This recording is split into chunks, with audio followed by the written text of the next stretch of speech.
হে তরুণ যুবকেরা, হে আমার বন্ধুরা, শুনে রেখে দিন বাবা, জেনে রেখে দেন হে মুসলমান, আপনাকে আমাকে বেকার সৃষ্টি করা হয় না।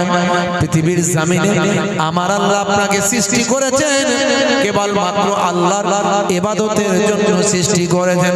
এর জন্য আমার আল্লাহ কোরআন মাজিদের মধ্যে জানিয়ে দেন, হে দুনিয়ার মানুষ শুনে রেখে দাও, ভাই আমার দোস্ত আমার আল্লাহ কোরআন মাজিদে বললেন, মা খলাকতুল জিন্না ওয়াল ইনসা ইল্লা লিয়াবুদুন, আমি জিন জাতি এবং মনুষ্য জাতিকে কেবল মাত্র আমার ইবাদতের জন্য সৃষ্টি করেছি।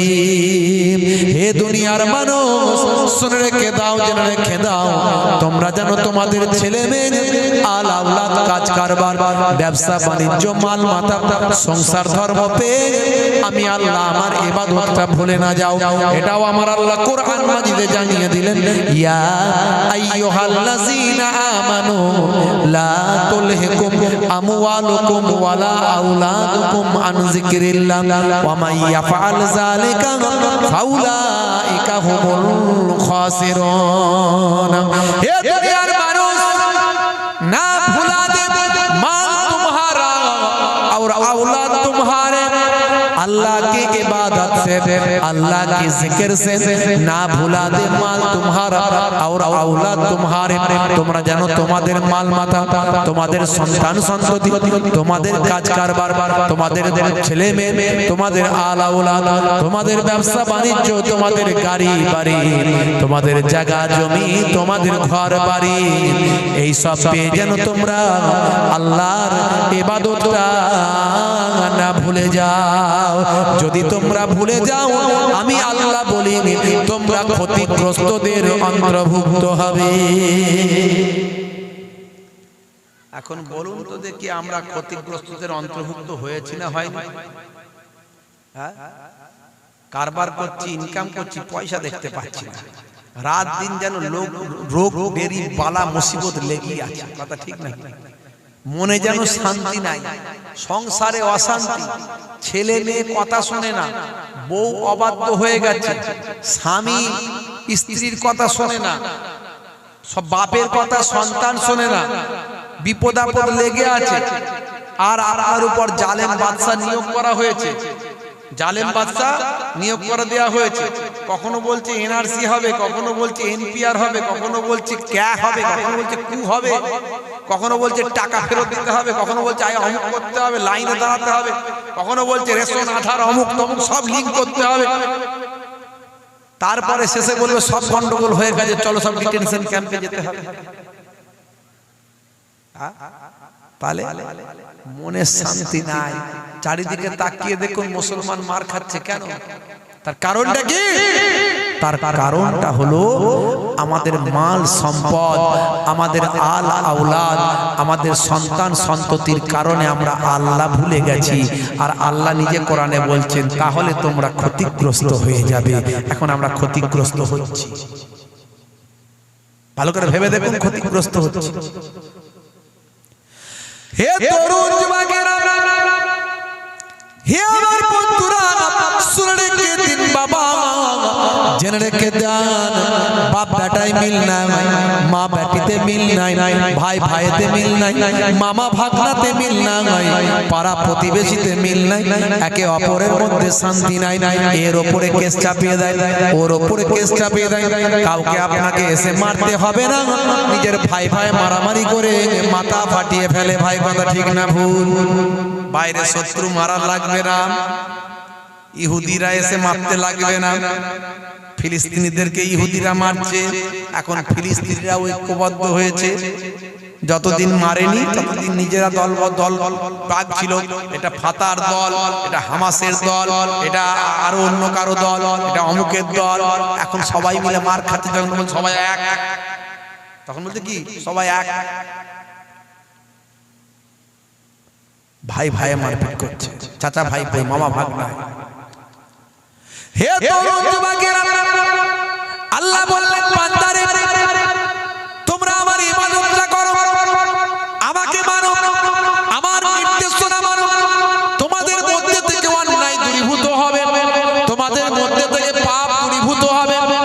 তোমাদের মধ্যে থেকে অপরাধ চলে যাবে। ইন্নাস সালাতা তানহা আনিল ফাহশাই ওয়াল মুনকার, নিশ্চয়ই নামাজ তোমাকে অশ্লীলতা অন্যায় থেকে সরিয়ে দেবে। যদি তুমি নামাজি হয়ে যাও, যদি তুমি আল্লাহওয়ালা হয়ে যাও, যদি তুমি রোজাদার হয়ে যাও, যদি তুমি আল্লাহকে মাননেওয়ালা হয়ে যাও, যদি তুমি সুন্নতওয়ালা হয়ে যাও, যদি তুমি নবীর আদর্শটা মেনে নাও, তাহলে তোমার কাছ থেকে অটোমেটিক পাপ চলে যাবে, তোমার কাছ থেকে অটোমেটিক অন্যায় দূরীভূত হবে, তোমার কাছ থেকে অটোমেটিক সমস্ত বিপদ আপদ মুসিবত গুলো আমি আল্লাহ দূর করে দেব। জোরে হবে না, জোরে হবে না। মুসলিম তুমি নামে হলে কামে হলে না ভাই, মুসলিম দেখো অপরাধে লিপ্ত কেন হয়, মুসলিম তুমি কোরআন হাদিস পড়তে জানো না, মুসলিম তুমি মসজিদেতে নামাজে এলে না, মুসলিম তুমি নামে হলে আজ মুসলিম তুমি নামে মুসলিম এলেনের পথে সমাজ বদলাবে রে, সমাজে বদলাবে। মুসলিম তুমি নামে হলে আজ কামে হলে না ভাই, মুসলিম দেখো অপরাধে লিপ্ত কেন হয়, বমে বারুদে নেশার থালায় হবে না কারো সাথী, বমে বারুদে নেশার থালায় হবে না কারো সাথী, সালাউদ্দিন আর পাগলের তুমি যে উত্তরসূরি, ব্যঙ্গ কার্টুনে ব্যঙ্গ সিনেমায়, ব্যঙ্গ কার্টুনে ব্যঙ্গ সিনেমায় নবীর সম্মান কমে না, ব্যঙ্গ কার্টুনে ব্যঙ্গ সিনেমায় নবীর সম্মান কমে না, গুগল সার্চে সেরা মনীষী খুঁজে দেখো না। মাঝে মাঝে কলম চালাই তো একটু লিখি মাঝে মাঝে, মুসলমানের অবস্থা হাই রে হাই, রাগ করবেন না। 100 জনের 95 জন 5 ওয়াক্ত নামাজ পড়ে না, ভালো করে খেয়াল করুন। 100 জনের 95 জন 5 ওয়াক্ত নামাজ পড়ে না। যে 10 বছর 7 বছর বয়স থেকে নামাজ পড়ার কথা বলা হয়েছে, 10 বছরের বাচ্চা যদি নামাজ না পড়ে তাকে ধরে চাটি মারতে হয়, যেমন পড়াশোনা না করলে একটু চাটি মারেন, কানটা মুলে দেন, তার ভবিষ্যতে ভালো চিন্তা করে, আর এটা তার আখিরাতে ভালো চিন্তা করে। যদি নামাজ না পড়ে কানটা ধরে মসজিদে পাঠায়, তার কান ধরা তো দূরের কথা, বাপ নিজেই তো নামাজ পড়ে, সন্তানেরা কি কান ধরে? কথা ঠিক না? বলি রাগ করবেন না বাবা। হে তরুণ যুবকেরা, হে আমার বন্ধুরা, হে আমার মুরব্বিয়ানেরা, শুনে রেখে দিন বাবা, জেনে রেখে যান। হে মুসলমান, আমার আল্লাহ বললেন বান্দারে, হে দুনিয়ার মানুষ, তোমরা বেঁচে আছো, আমি আল্লাহ তোমাদের বাঁচিয়ে রেখেছি। এই পৃথিবীতে আসার আগে তোমরা কোথায় ছিলে তোমরা কি জানো? কাইফা তাকফুরু, তোমরা কেমন করে কুফরি করো, আমি আল্লাহর সঙ্গে কেমন করে নাফরমানি করো, কেমন করে আমি আল্লাহর সঙ্গে কুফরি করো, কেমন করে আমি আল্লাহকে অস্বীকার করো, কেমন করে আমি আল্লাহ আমার নির্দেশনাকে অমান্য করো, কেমন করে তোমরা বেনামাজি হয়ে যাও, কেমন করে তোমরা বেরোজাদার হয়ে যাও, কেমন করে তোমরা আল্লাহর দ্বীনকে ভুলে যাও, কেমন করে তোমরা আল্লাহর শরিয়াতকে ভুলে যাও, কেমন করে তোমরা নবীর সুন্নতকে ভুলে যাও, কেমন করে আল্লাহ রাসূলের কথা থেকে দূরে সরে যাও, কেমন করে ওয়াজ নসিহতের বয়ান থেকে তোমরা দূরে থাকো। হে তরুণ যুবকেরা, তোমরা এই পৃথিবীতে আসার আগে কোথায় ছিলে তোমরা কি জানো? আমি আল্লাহ বলি ওয়া কুনতুম আমওয়াতান, তোমরা ছিলে মৃত। এই পৃথিবীতে আসার আগে তোমরা মৃত অবস্থায় তোমরা ছিলে। আমি আল্লাহ শুক্রাণু এবং ডিম্বাণুর মধ্যে দিয়ে মাতৃগর্ভে তোমাদের স্থান দিয়েছি। প্রথম যখন শুক্রাণু আর ডিম্বাণু মিলিত হয় তখন সেটা একটা নাপাক পানি, যে নাপাক পানিটা শরীর থেকে বের হয়ে গেলে গোসল করা বান্দা বান্দির জন্য ফরজ হয়ে যায়। যে নাপাক পানি শরীর থেকে বের হলে গোসল করা ফরজ হয়। গোসল না করলে ওযু হবে না, ওযু না হলে নামাজ হবে না, কোরআন মাজিদ ছুঁতে পারবে না। তো সেই অপবিত্র নাপাক পানিটাকে আমি আল্লাহ এমন দরজা মর্তবা দিলাম, মাতৃগর্ভে সেই অপবিত্র পানিটা নির্দিষ্ট টাইম থেকে নির্দিষ্ট একটা সময় ডিউরেশন অফ টাইমের সেই সময়ে গ্যাপেতে ওই পানিটাকে আমি আল্লাহ জমাট বাঁধা রক্তে পরিণত করে দিলাম। আবার আমার আল্লাহ বলছেন ওই জমাট বাঁধা রক্তকে আমি আল্লাহ গোশতের টুকরে পরিণত করলাম। জোরে বলুন সুবহানাল্লাহ। হে তরুণ যুবকেরা, সেই গোশতের টুকরোটাকে আমি আল্লাহ নির্দিষ্ট টাইমে নিয়ে গিয়ে সেখান থেকে পঞ্চ ইন্দ্রিয়, নাসিকা, কর্ণ, জিহ্বা, ত্বক, মাতৃগর্ভের ভিতর একটা সুন্দর হাত পা দিয়ে মানুষ তৈরি করলাম। মাথা দিলাম, মুখ দিলাম, নাক দিলাম, চোখ দিলাম, হাত দিলাম, পা দিলাম, ত্বক দিলাম, শরীর দিলাম, পঞ্চ ইন্দ্রিয়, নাসিকা, ত্বক দিয়ে একটা সুন্দর মানুষ তৈরি করে দিলাম। লাকাদ খালাকনাল ইনসানা ফি আহসানি তাকবীর। আমি মানুষকে পৃথিবীর মধ্যে সর্বাপেক্ষা সুন্দর করে সৃষ্টি করেছি। হে তরুণ যুবকেরা, হে আমার মুরব্বিয়ারা, শুনে রেখে দিন বাবা, জেনে রেখে দেন, মাতৃগর্ভে যখন সন্তান তৈরি হয়ে গেল তখন তার মধ্যে একটা জিনিস নাই, সেটা হলো আত্মা। রূহ নাই। কি নাই? যারা বলে রূহ নাই। শরীর আছে, রূহ নাই। মানুষ চলছে, ফিরছে, হাঁটছে, কথা বলছে, আমাদের মধ্যে রূহ আছে। আর যখনই রূহটা বেরিয়ে যাবে এই বডিটা এখানে পড়ে থাকবে।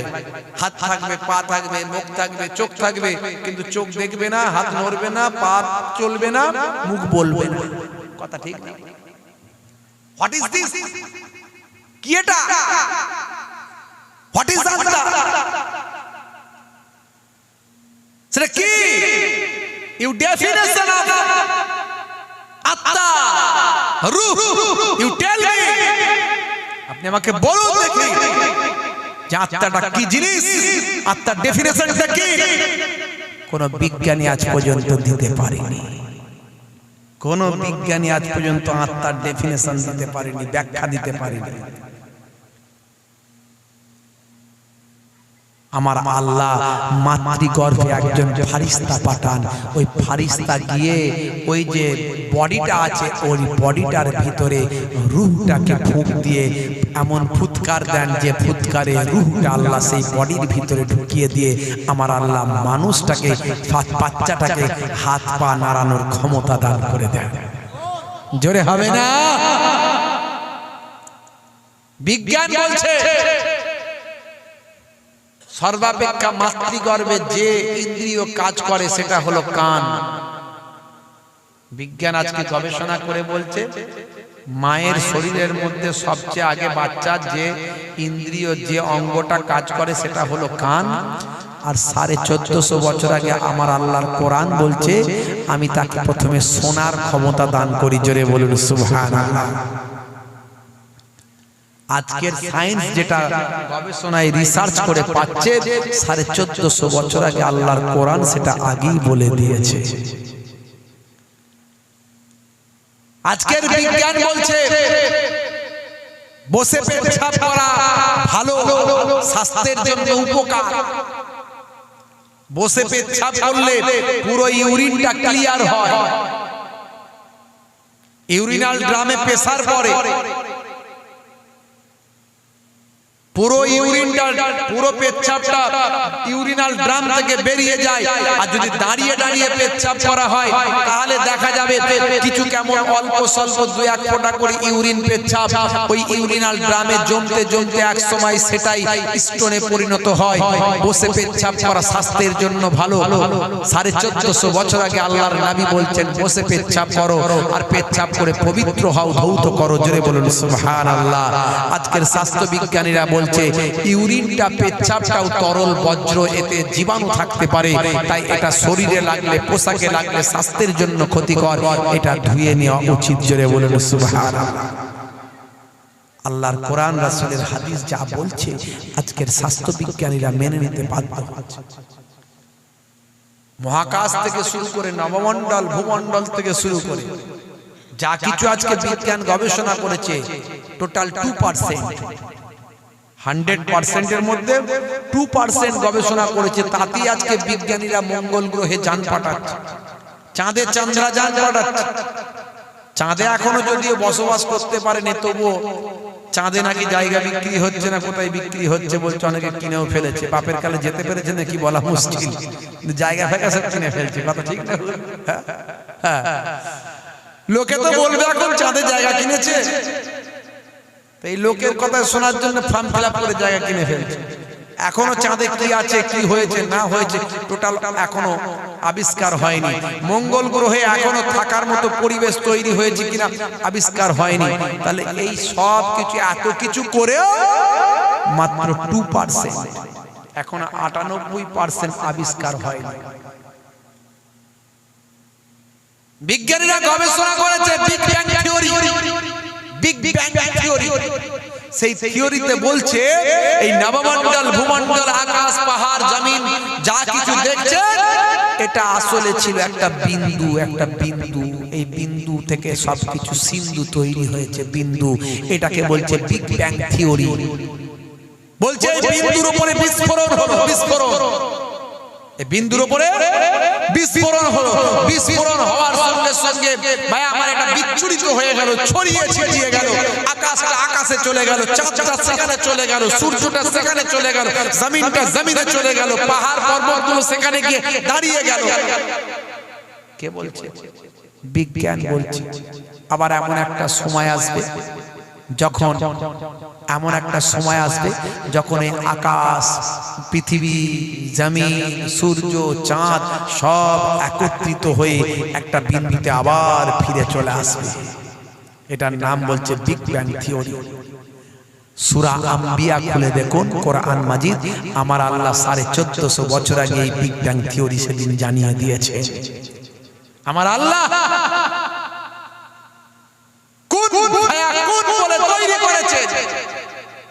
সব একটা জায়গা থেকে, সেখান থেকে আমার আল্লাহ একটা বিন্দু থেকে সবকিছুকে তৈরি করে দিয়েছেন। আপনি সূরা আম্বিয়া খুলে পড়তে শুরু করলে দেখবেন বিগ ব্যাং থিওরি আপনি সেখানে পেয়ে যাবেন। আজকে বিজ্ঞানীরা যেটা গবেষণা করছে 1450 বছর আগে আমার আল্লাহ কোরআন মাজিদে সেটা দিয়ে দিয়েছে। এরকম আমি অনেক তথ্য বলেছি বন্ধুরা আমার, তরুণ যুবকেরা, হে জওয়ান যুবকেরা, হে আমার বন্ধুরা, শুনে রেখে দিন বাবা, জেনে রেখে দেন হে মুসলমান, আপনাকে আমাকে আল্লাহর নির্দেশনা মানতে হবে। আল্লাহর নির্দেশনাকে আপনাকে আমাকে পরিপূর্ণভাবে মানতে হবে। আল্লাহর নির্দেশনাকে ভুলে গেলে চলবে না, আল্লাহর নির্দেশনাকে ছেড়ে দিলে চলবে না। আমার আল্লাহ যেটাকে ফরজ বলেছেন, ওয়াজিব বলেছেন, আমার আল্লাহ যেটাকে হুকুম করে দিয়েছেন, আল্লাহর কোরআন থেকে যেটা ফরজ ওয়াজিব হিসাবে সাব্যস্ত হয়েছে, সেটাকে আপনাকে আমাকে মেনে চলতে হবে। হে তরুণ যুবকেরা, আমার আল্লাহর নির্দেশে কখনো কম্প্রোমাইজ করা যাবে না বাবা। আমার আল্লাহ বলেছেন, বান্দারে তোমরা যা কিছু করো আমার ইবাদত যেন ভুলে যেও না। আমি তোমাদের ইবাদতের জন্য পাঠিয়েছি, আমার দ্বীনকে কায়েম করার জন্য পাঠিয়েছি, তোমরা নামাজকে প্রতিষ্ঠা করার জন্য তোমাদের পাঠিয়েছি। তোমরা রুজি রোজগার করবে, ব্যবসা বাণিজ্য করবে, কাজ কারবার করবে, সংসার ধর্ম করবে, কিন্তু তারই মাঝখানে যেন আমার ইবাদতটা ভুলে যাবে না।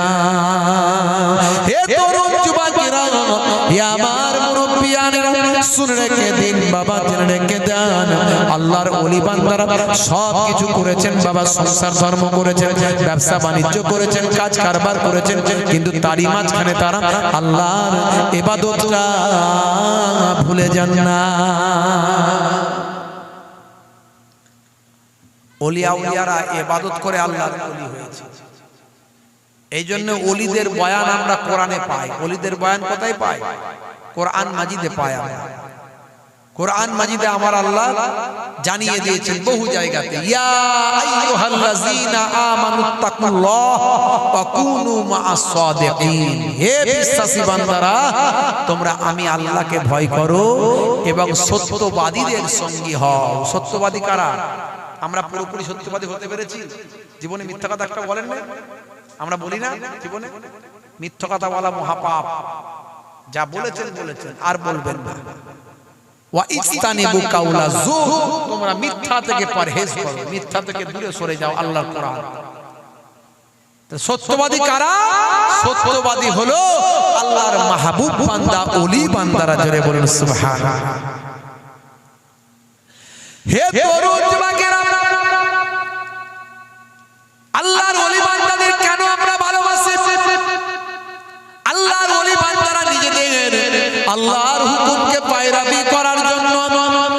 রকমের বিপদ মুসিবত যায় আসুক না কেন, সমস্ত বিপদ মুসিবতকে তারা আলিঙ্গন করেছেন। তারপরেও তারা কারো কাছে স্যালেন্ডার করেননি, কার কাছে আত্মসমর্পণ করেননি, আল্লাহর হুকুমের ব্যাপারে কোনো কম্প্রোমাইজ করেননি, আল্লাহর হুকুমের ব্যাপারে কারো কাছে আত্মসমর্পণ তারা করেননি। হে তরুণ যুবকের, হে আমার মুরব্বিয়ানেরা, তারা নিজেদের জীবনকে উৎসর্গ করেছেন, কিন্তু তারা আল্লাহর হুকুম থেকে দূরে সরে যাননি। হে তরুণ যুবকেরা, হে আমার বন্ধুরা, শুনে রেখে দিন বাবা, জেনে রেখে দেন। আপনারা জানেন আকবর বাদশাহ দ্বীনে এলাহি তৈরি করেছিল বাবা। দ্বীনে এলাহি হলো সমস্ত ধর্ম থেকে কিছু কিছু করে কাটিং করে করে নিয়ে নিয়ে একটা নতুন ধর্ম তৈরি করা। ভাই আমার, দোস্ত আমার, মানুষ নিজে কি কখনো ধর্ম তৈরি করতে পারে? মানুষ কি কখনো ধর্ম তৈরি করা সম্ভব?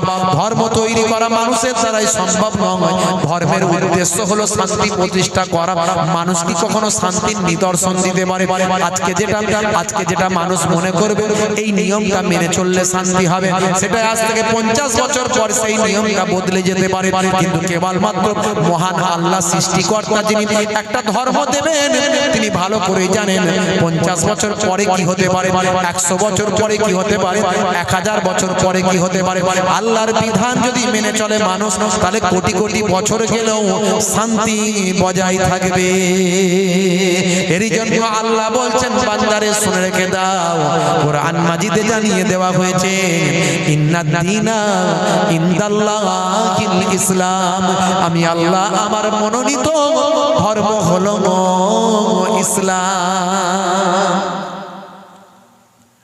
আকবর বাদশাহ ইসলাম ধর্ম ছেড়ে দিয়ে নিজস্ব একটা ধর্ম তৈরি করেছিল, নাম দিয়েছিল দ্বীনে এলাহি। কোন কোন বাদশারা বিপদগামী হয়েছিল, হয়নি?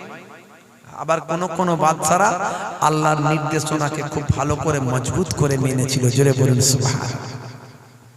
বাদশা আওরঙ্গজেবকে অনেকে কটূক্তি করে, উনি নাকি অন্য ধর্মের প্রতি সহিষ্ণু ছিলেন না, এইসব কথা বলে। উনি নাকি অন্য ধর্মের উপাসনা গৃহ ভেঙে দিয়েছিলেন, এইসব কথাবার্তা বলে। এই কথাগুলো বলে এক শ্রেণীর মানুষ রাজনীতির ফায়দা নিতে চায়। এই কথাগুলো বললে হিন্দু মুসলমানের মধ্যে বিভাজন করবে, করে তারা তাদের চেয়ারটা গদিটা ঠিক রাখবে আর বিভাজন করে ভোটের ফায়দা তুলবে। এই কথা বলে তারা, কিন্তু তারা জানে না বাদশাহ আওরঙ্গজেবের সময়ে ভারতবর্ষ ছিল গোল্ডেন যুগ, স্বর্ণযুগ। 700 বছর সুলতানি পিরিয়ড, মোগল পিরিয়ডে ভারতবর্ষের বুকে রাজত্ব করেছে। কিন্তু বাদশাহ আওরঙ্গজেব 50 বছর রাজত্ব করেছেন। এই 50 বছরে ভারতবর্ষের ইকোনমিক্যাল বায়ামার যে লেভেল, ইকোনমিক্যাল যে লেভেল, অর্থনৈতিক পরিকাঠামো, এই 700 বছরের মধ্যে সর্বাপেক্ষা উন্নতির চরম শিখরে উঠেছিল। বলুন সুবহানাল্লাহ। বাদশাহ আওরঙ্গজেব এমন একজন বাদশাহ ছিলেন যিনি রাজকোষের অর্থ কখনো ভক্ষণ করতেন না। তিনি নিজে টুপি তৈরি করতেন, টুপি, যে মাথার টুপি নিজে হাতে তৈরি করতেন, বই লিখতেন, কেতাব লিখতেন, নিজে হাতে কেতাব লিখতেন। সেগুলো বাজারে বিক্রি করে সেখান থেকে যে রোজগার হতো, সেই রুজি রুটি তিনি হালাল ইনকাম করতেন। তাহলে কেমন লেভেলের একজন বাদশা ছিলেন বুঝতে পারছেন? বাদশা আওরঙ্গজেব খাজা গরিব নওয়াজের দরবারে গিয়ে দোয়া চাইতেন, হে আল্লাহ, হিন্দুস্তানের শাহেনশাহ বাদশা সুলতানুল হিন্দ খাজা গরিব নওয়াজের ওসিলায় তুমি আমার দোয়াকে কবুল করে নাও। রাতের অন্ধকারে চলে যেতেন খাজা গরিব নওয়াজের দরবারে। বাদশা আওরঙ্গজেব এমন একজন বাদশা ছিলেন যিনি 50টা বছর রাজত্ব করেছিলেন, কিন্তু অমুসলিম ভাইদের মাত্র 12টা উপাসনা গৃহ তিনি ভেঙেছিলেন, 12টা। তার উপরে ইলজাম দেওয়া হয় যে তিনি নাকি অমুসলিমদের উপাসনা গৃহ ভেঙে দিয়েছেন।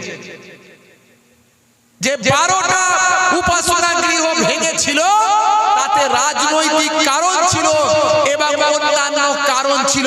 শুধু অমুসলিমদের উপাসনা গৃহ ভেঙেছিলেন তা নয়, বরং তিনি মুহররমের তাজিয়া বন্ধ করেছিলেন এবং কিছু মসজিদও ভেঙে দিয়েছিলেন, যে মসজিদগুলোকে রাজনীতির স্বার্থে ব্যবহার করা হয়েছিল।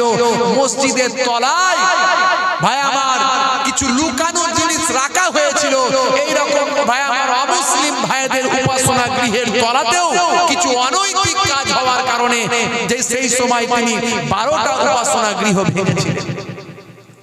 অথচ সেই সময় 50,000 অমুসলিম ভাইদের উপাসনা গৃহ ছিল, তার মধ্যে 50,000-এর মধ্যে মাত্র 12টা ভেঙেছিলেন। তৎকালীন যুগে তিনি কখনো পরধর্মে অসহিষ্ণু ছিলেন না, কারণ তার প্রধান সেনাপতি, প্রধান রাজার নাম, প্রধান সেনাপতির নাম, তার নিজের ডান হাত হিসাবে যাকে বলা হয় তিনি হলেন রাজা রঘুনাথ। রাজা রঘুনাথ ছিলেন রাজা বাদশাহ ঔরঙ্গজেবের প্রধান ভাই আমার রাজা, প্রধান সেনাপতি, হাত ডান হাত যিনি ছিলেন, যার রাইট হ্যান্ড বলা হয়। শুধু তাই নয়, তিনি যে পরধর্মের প্রতি কতটা সহিষ্ণু তার প্রমাণ ইতিহাস দিচ্ছে। ইন্টারনেট সার্চ করলে পাবেন। বাদশাহ আকবর, বাদশাহ শাহজাহানের সময়ে অমুসলিম ভাইয়েরা তৎকালীন যুগে ভাই আমার প্রশাসনিক বিভাগে কাজ করত, চাকরি করত 22%। কত পার্সেন্ট? 22%। ভালো করে মনে রাখবেন। বাদশাহ আকবর, বাদশাহ শাহজাহান, যাদেরকে কিছু মানুষ বলে খুব ভালো বাদশাহ, তাদের সময়ে অমুসলিম ভাইয়েরা তৎকালীন ভারতবর্ষের প্রশাসনিক বিভাগে চাকরি করত মাত্র 22%। আর বাদশাহ ঔরঙ্গজেবের সময়ে চাকরির পার্সেন্টেজ বেড়ে হয়ে গেল 32%। এছাড়া আরো অনেক উদাহরণ দিয়ে বোঝানো যায় যে বাদশাহ ঔরঙ্গজেব একজন সাচ্চা মুসলমান ছিলেন এবং একজন সৎ বাদশা ছিলেন। তিনি সঠিকভাবে ভাই আমার বাদশাহী পরিচালনা করেছেন। তাকে কেউ কেউ বলেছিলেন, হে বাদশা, আপনি এত অমুসলিম ভাইদের চাকরি বাড়াচ্ছেন, কেসটা কি?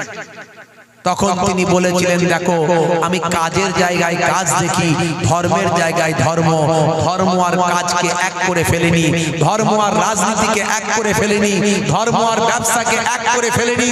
আমার যেখানে প্রয়োজন, আমার যে ধর্ম আর আমার বাদশাহীকে এক করে ফেলেনি। আমার বাদশাহী চালাতে গিয়ে আমার অমুসলিম ভাইদের বেশি প্রয়োজন, বেশি আমি তাদের চাকরি দিচ্ছি, আর আমার ধর্মটা ধর্মের জায়গায় রেখেছি। এটা কখনো এক আমি করে ফেলিনি। ভাইরা আমার, তরুণ যুবকেরা আমার, মুরব্বিয়ানেরা আমার, তিনি বলেছিলেন, এটা আমার ইসলামের শিক্ষা, এটা আমার নবীর শিক্ষা, নবীর আদর্শ আমি মেনে চলি। জোরে হবে না? আর জোরে হবে না? হে তরুণ যুবকেরা, আকবর বাদশা নিজস্ব ধর্ম তৈরি করেছিল, মন করা একটা ধর্ম, যে ধর্ম দিয়ে মানুষ শান্তি পাবে না, যে ধর্মের মাধ্যমে মানুষ শান্তি লাভ করতে পারে না, যে ধর্ম দিয়ে কখনো সমাজে শান্তি প্রতিষ্ঠা হতে পারে না, যে ধর্ম দিয়ে মানুষ ভাই আমার হাজার হাজার বছর শান্তি কায়েম করতে পারে না। হে তরুণ যুবকেরা, সেই আকবর বাদশার দ্বীনে এলাহির বিরুদ্ধে যিনি প্রথম আঙুল তুলেছিলেন, প্রথম প্রতিবাদ করেছিলেন, তিনি আর অন্য কেউ নন, আল্লাহর নবীর 1000 বছর পর, আল্লাহর নবীর ইন্তেকালের বিদায় 1000 বছর পর, দ্বিতীয় বছরের দ্বিতীয় হাজারের প্রথমে যিনি এলেন, দ্বিতীয় হাজারের প্রথমে যে আল্লাহর মাহবুব বান্দা এলেন, তিনি হলেন হযরত আহমদ সেরহিন্দি মুজাদ্দিদে আল-ফিসানি। দ্বিতীয় হাজারের প্রথমে তিনি এসেছিলেন, এই জন্য আল-ফিসানি বলা হয়, মুজাদ্দিদ আহমদ সেরহিন্দি তার নাম। হে তরুণ যুবকেরা, পাঞ্জাবের সেরহিন্দ শরীফে তার রওজা, তিনি আকবর বাদশার দ্বীনে এলাহির বিরুদ্ধে প্রতিবাদ করেছিলেন, বাবা প্রতিরোধ করেছিলেন। আকবর বাদশার দ্বীনে এলাহির বিরুদ্ধে তিনি মোকাবেলা করেছিলেন, ফতোয়া দিয়েছিলেন। হে তরুণ যুবকেরা, আকবর বাদশার দ্বীনে এলাহিকে চুরমার করে দিয়েছিলেন, ভারতবর্ষের জমিন থেকে বিলুপ্ত করে দিয়েছিলেন। হে তরুণ যুবকেরা, বাদশা জোর করে আহমদ সেরহিন্দি মুজাদ্দিদ আল ফিসানি রাহমাতুল্লাহ আলাইহি হুজুরকে জেলখানার ভিতরে ঢুকিয়ে দিল। মুজাদ্দিদ আল ফিসানি হুজুর ভয় পেয়ে যান, আমাকে জেলে দিয়েছে। তিনি জেলখানায় গেলেন কেন? রাজনীতি করে গেলেন? কিসের জন্য গেলেন? কোন মারপিট করে গেলেন? না, আল্লাহর দ্বীনকে কায়েম করার জন্য। আল্লাহর দ্বীনের বিরুদ্ধে নতুন দ্বীন তৈরি করেছে, আল্লাহর দ্বীনকে বিকৃত করেছে বাদশা, তার বিরুদ্ধে ফতোয়া দিয়ে, তার বিরুদ্ধে প্রতিবাদ করে মানুষকে জাগিয়ে দিয়ে বাদশা তাকে জোর করে জেলখানায় ঢুকিয়ে দিল। সেই জামানার এত বড় আল্লাহর ওলি জেলখানায় গিয়ে হাজির। হে তরুণ যুবকেরা, হে আমার বন্ধুরা, শুনে রেখে দিন বাবা, জেনে রেখে যান। হে মুসলমান, হে আমার বন্ধুরা, একটু খেয়াল করুন বাবা। আল্লাহর মাহবুব বান্দা জেলখানার ভিতরে যখন ঢুকলেন, কয়েক হাজার জেলবন্দি আল্লাহর ওলিকে চিনতে পারলাম। আহারে এত বড় জুব্বা পরে, পাগড়ি পরে, মাথায় টুপি, হাতে আসা লাঠি, এত বড় গাল ভর্তি দাড়ি, নূরানি চেহারা বাবা।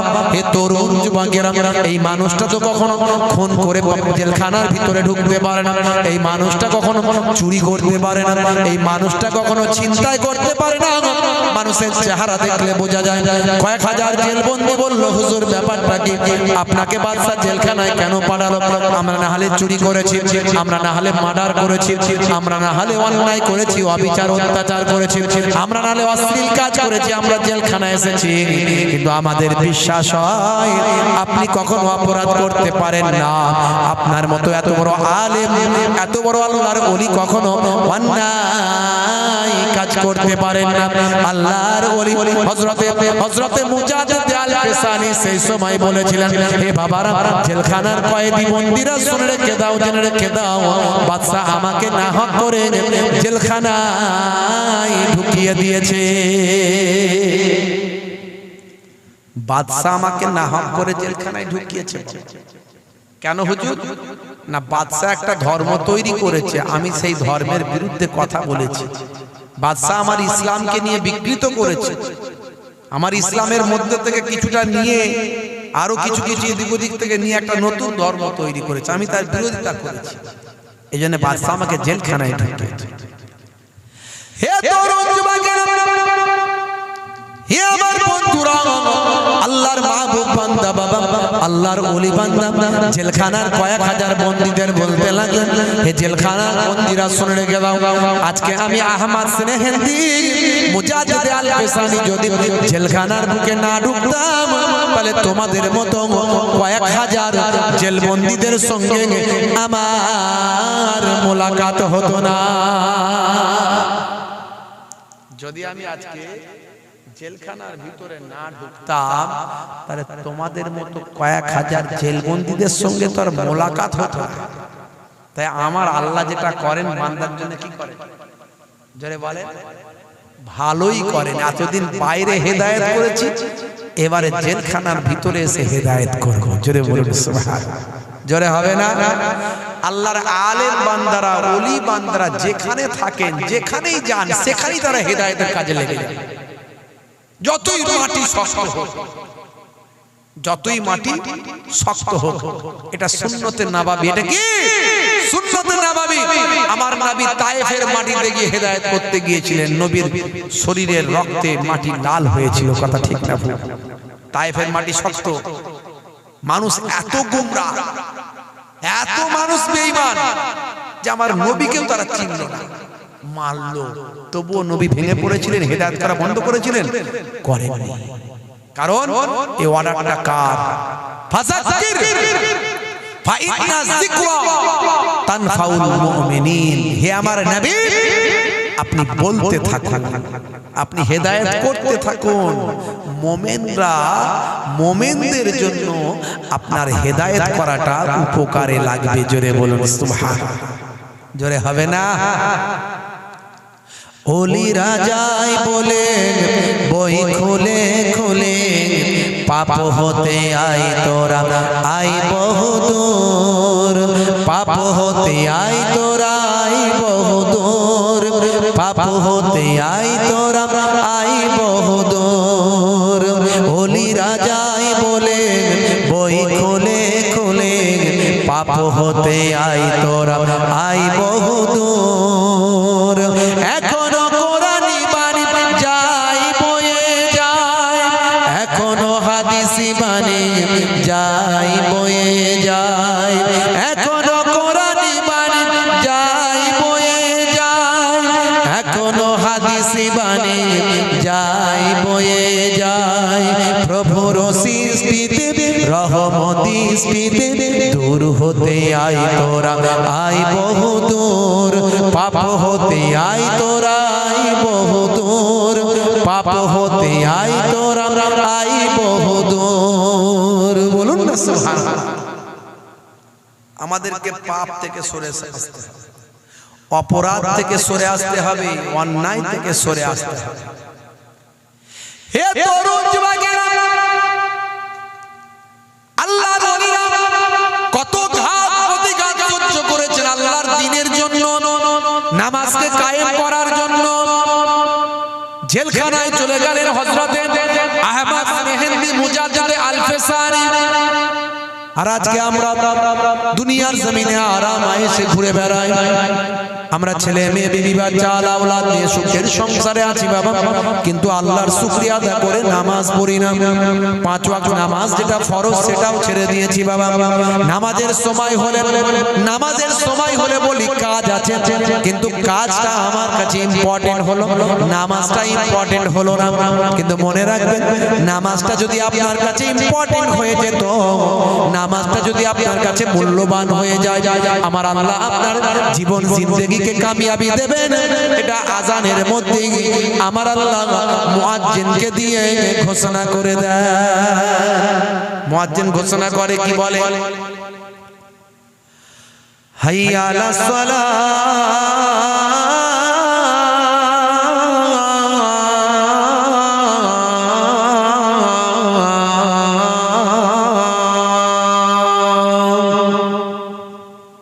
তার মানে কি? এসো নামাজের দিকে এসো। মুয়াজ্জিন ঘোষণা করে কি বলছে? নামাজের দিকে এসো। যদি নামাজের দিকে আসো তাহলে কি হবে? কি হবে? মুয়াজ্জিনকে আল্লাহ বলছে বলে দাও কি লাভ হবে। মুয়াজ্জিন তাই আবার ঘোষণা করছে, হাইয়া আলাল ফালাহ,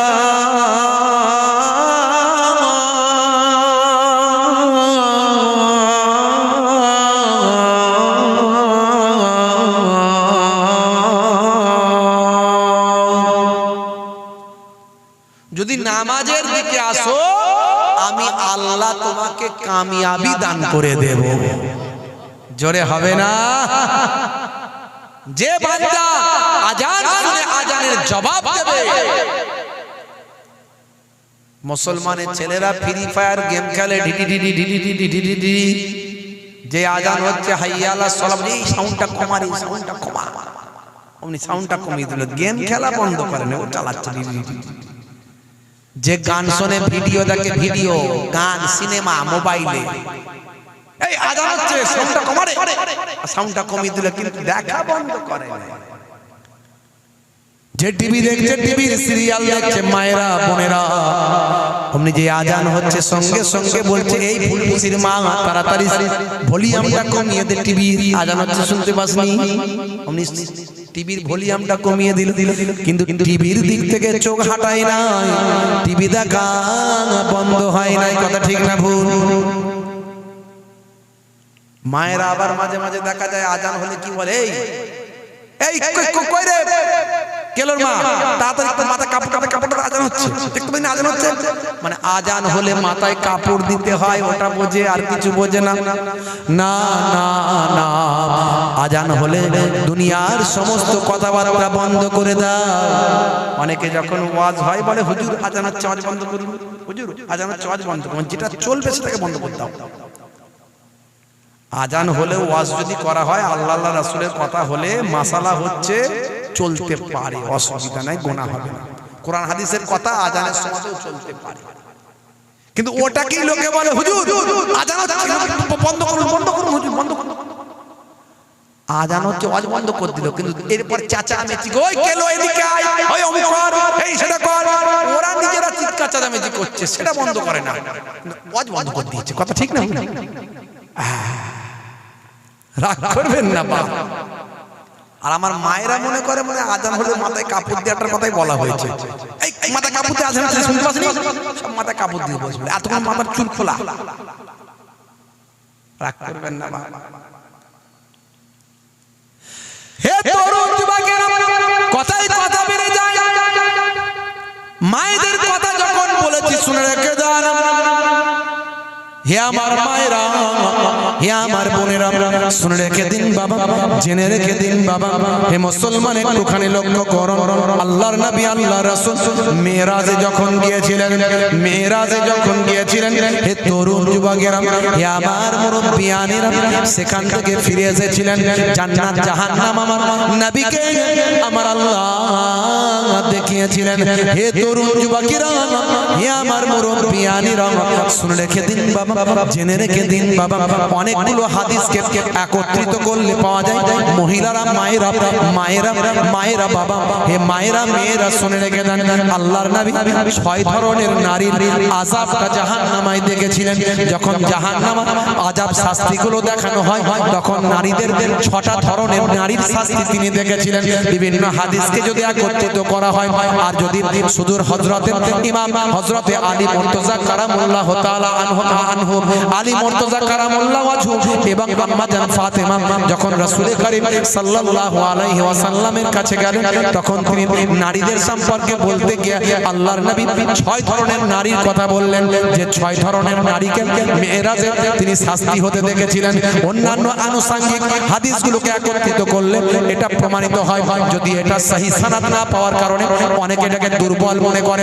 হে তরুণ যুবকেরা, কিন্তু অন্যান্য হাদিসগুলোকে একত্রিত করলে এটা প্রমাণিত হয়ে যায় 6 শ্রেণীর মহিলাদের শাস্তি আল্লাহর নবী জাহান্নামায় দেখে এসেছিলেন। হে তরুণ যুবকেরা, মেরাজের রাত্রিতে যখন আল্লাহর সঙ্গে দিদার করেছিলেন, সেই সময় আমার আল্লাহ জান্নাত জাহান্নাম দেখিয়েছিলেন। সেই সময় আমার নবী, দয়ার নবী, জাহান্নামার শাস্তি নারীদের জন্য দেখেছিলেন। 6 শ্রেণীর নারীকে জাহান্নামার আযাব দেওয়া হচ্ছে। মায়েরা খুব সাবধান, 6 শ্রেণীর নারীদের জাহান্নামের শাস্তি দেওয়া হচ্ছে। 6টা শ্রেণীর নারী, 6 ধরনের মহিলা, তারা 6টা অপরাধ করত। 6 অপরাধ করার কারণে 6টা শাস্তি দেওয়া হচ্ছে। কি অপরাধ? তার মধ্যে 1 নাম্বার হলো যে নারী চুল ওপেন করে রাখে, চুল খুলে রাখে। চুল, মুসলমানের কিছু নারী বেরিয়েছে, মহিলা, তারা নিজেদের চুলের সৌন্দর্য দেখিয়ে রাস্তাঘাটে ঘুরে ফিরে বেড়ায়। একমাত্র চুল দেখানোর অনুমতি আছে নিজের স্বামীকে, অথচ স্বামীকে তাদের ভালো লাগে না, পরপুরুষকে ভালো লাগে। স্বামীকে তাদের ইচ্ছা যায় না, ভালো লাগে না।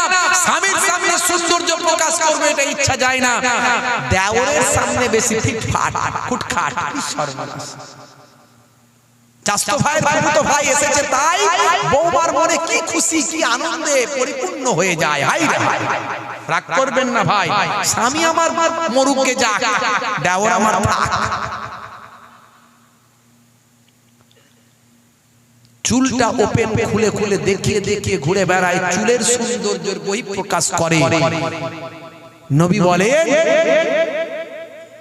এই রকম নারী, এই জাতীয় মহিলাদের যারা চুল দেখিয়ে বেড়াচ্ছে, তাদেরকে জাহান্নামের শাস্তি আযাব দেওয়া হচ্ছে। আমি রাসূল দেখে এলাম। 2 নাম্বার, আমি শাস্তি দেখলাম ওই সমস্ত মহিলাগুলো যারা জিহবা দিয়ে অন্যদের কষ্ট দেয়, অর্থাৎ মুখ দিয়ে, জিহবা দিয়ে পরনিন্দা করে, চগলখড়ি করে, কিংবা মুখ থেকে কটু কথা বলে, অশ্লীল কথা বলে, ঝগড়া করে অন্য মহিলাদের কষ্ট দেয়, অন্য বাপেদের মায়েদের কষ্ট দেয়। শাশুড়ির সঙ্গে ঝগড়া করে, আছে না নাই? শ্বশুরের সঙ্গে ঝগড়া করে, আছে না নাই? যে মহিলাগুলো জিভ দিয়ে অন্যকে আঘাত করে, এই রকম মহিলা আমি দেখলাম জিভটাকে টেনে বের করে টাঙিয়ে দেওয়া হয়েছে, এই শাস্তি আমি দেখলাম। 3 নাম্বার আমি বলেছিলেন, হে তরুণ যুবকেরা, হে আমার বন্ধুরা, হে আমার মুরব্বিয়ানেরা, শুনে রেখে দিন বাবা, জেনে রেখে দিন বাবা, ওই সমস্ত মহিলা যারা জেনা ব্যভিচারের মধ্যে লিপ্ত ছিল, জেনা ব্যভিচারের মধ্যে লিপ্ত ছিল, যারা অন্যায় অশ্লীল ভাবে জেনা ব্যভিচারের কাজে লেগেছিল, হে তরুণ যুবকেরা, হে আমার মুরব্বিয়ানেরা, যারা পোশাক পরতো না, স্বল্প পোশাক পরিহিতা ওই সমস্ত মহিলারা, যারা পোশাক না পরে নিজেদের অর্ধলঙ্গ শরীর মানুষের কাছে বহিঃপ্রকাশ করত, যারা জেনা ব্যভিচারের মধ্যে লিপ্ত ছিল, এই রকম মহিলাদের বক্ষের সঙ্গে বুকের সঙ্গে ভাই আমার শিক দিয়ে টাঙিয়ে দেওয়া হয়েছে, এই রকম ভাবে জাহান্নামের শাস্তি দেওয়া হচ্ছে। এ তরুণ যুবকেরা, আরেক শ্রেণীর মহিলার কথা আল্লাহর নবী বলেন, যারা অপবিত্র থাকতো, যারা নাপাকি থেকে পাকি হাসিল করতো না, অর্থাৎ তাদের ভাই আমার মান্থলি যে শরীর অসুস্থ, এই শরীর অসুস্থ থেকে যখন সুস্থতা অর্জন করত, অর্থাৎ যখন পাক হয়ে যেত, শরীর পবিত্র যখন করা দরকার ছিল, যেদিন যেদিন ওই মহিলা সুস্থ হবে, সেদিনে সে পাকিজা হাসিল করবে, পাক পবিত্র হয়ে যাবে, এরকম পাক পবিত্র হয়ে স্বামীর জন্য তৈরি থাকবে। শুধু তাই নয় বাবা, হে তরুণ যুবকেরা, যখনই সে নাপাক থেকে পাকি হাসিল হবে, তখনই সে গোসল করে পবিত্রতা অর্জন করবে। কিন্তু না না, এই রকম অনেক মহিলা ছিল যারা ভাই আমার ফরজ গোসল যাদের জন্য ওয়াজিব, ফরজ গোসল যাদের জন্য গোসল করা ফরজ, কিন্তু তারা ফরজ গোসল করতো না, দিনের পর দিন নাপাকি অবস্থায় কাটিয়ে দিত। তারা বাবা মাসিক শরীর অসুস্থ হওয়ার, ভাই মা সুস্থ হওয়ার পরেও তারা পবিত্র হতো না, দিনের পর দিন তারা অপবিত্র অবস্থায় কাটিয়ে দিত। এই রকম অপবিত্র শরীর যাদের থাকবে বাবা, এই সমস্ত নারীদেরকে জাহান্নামের শাস্তি দেওয়া হচ্ছে। এটা হলো 4 নাম্বার। 5 নাম্বার হলো, হে তরুণ যুবকেরা, হে আমার বন্ধুরা, হে আমার মুরব্বিয়ানেরা, শুনে রেখে দিন বাবা, জেনে রেখে যান ভাইরা আমার, মুরব্বিয়ানেরা আমার, বন্ধুরা আমার, তার মধ্যে একটা হলো পরনিন্দা করা। আমার নবী, দয়ার নবী বলেছেন, লা তাকাতাউ ওয়ালা তাদাবারু ওয়ালা তাবাগাজু ওয়ালা তাহাসাদু ওয়া কুনু ইবাদাল্লাহি ইখওয়ানা। তোমরা বিদ্বেষ পোষণ করো না, তোমরা পরনিন্দা করো না, তোমরা হিংসা করো না, তোমরা বাবা একে অপরের প্রতি ভাই আমার বিদ্বেষ পোষণ করো না, তোমরা একে অপরের প্রতি ঝগড়া অশান্তি করো না। হে দুনিয়ার মানুষেরা, তোমরা একে অপরের ভাই হয়ে যাও। লা তাকাতাউ, তোমরা বিচ্ছিন্ন হয়ে যেও না, তোমরা পরনিন্দা করো না, তোমরা বিদ্বেষ পোষণ করো না, তোমরা একে অপরের প্রতি হিংসা করো না। লা তাহাসাদু কুনু ইবাদাল্লাহি ইখওয়ানা, তোমরা একে অপরের আল্লাহর বান্দারা ভাই হয়ে যাও।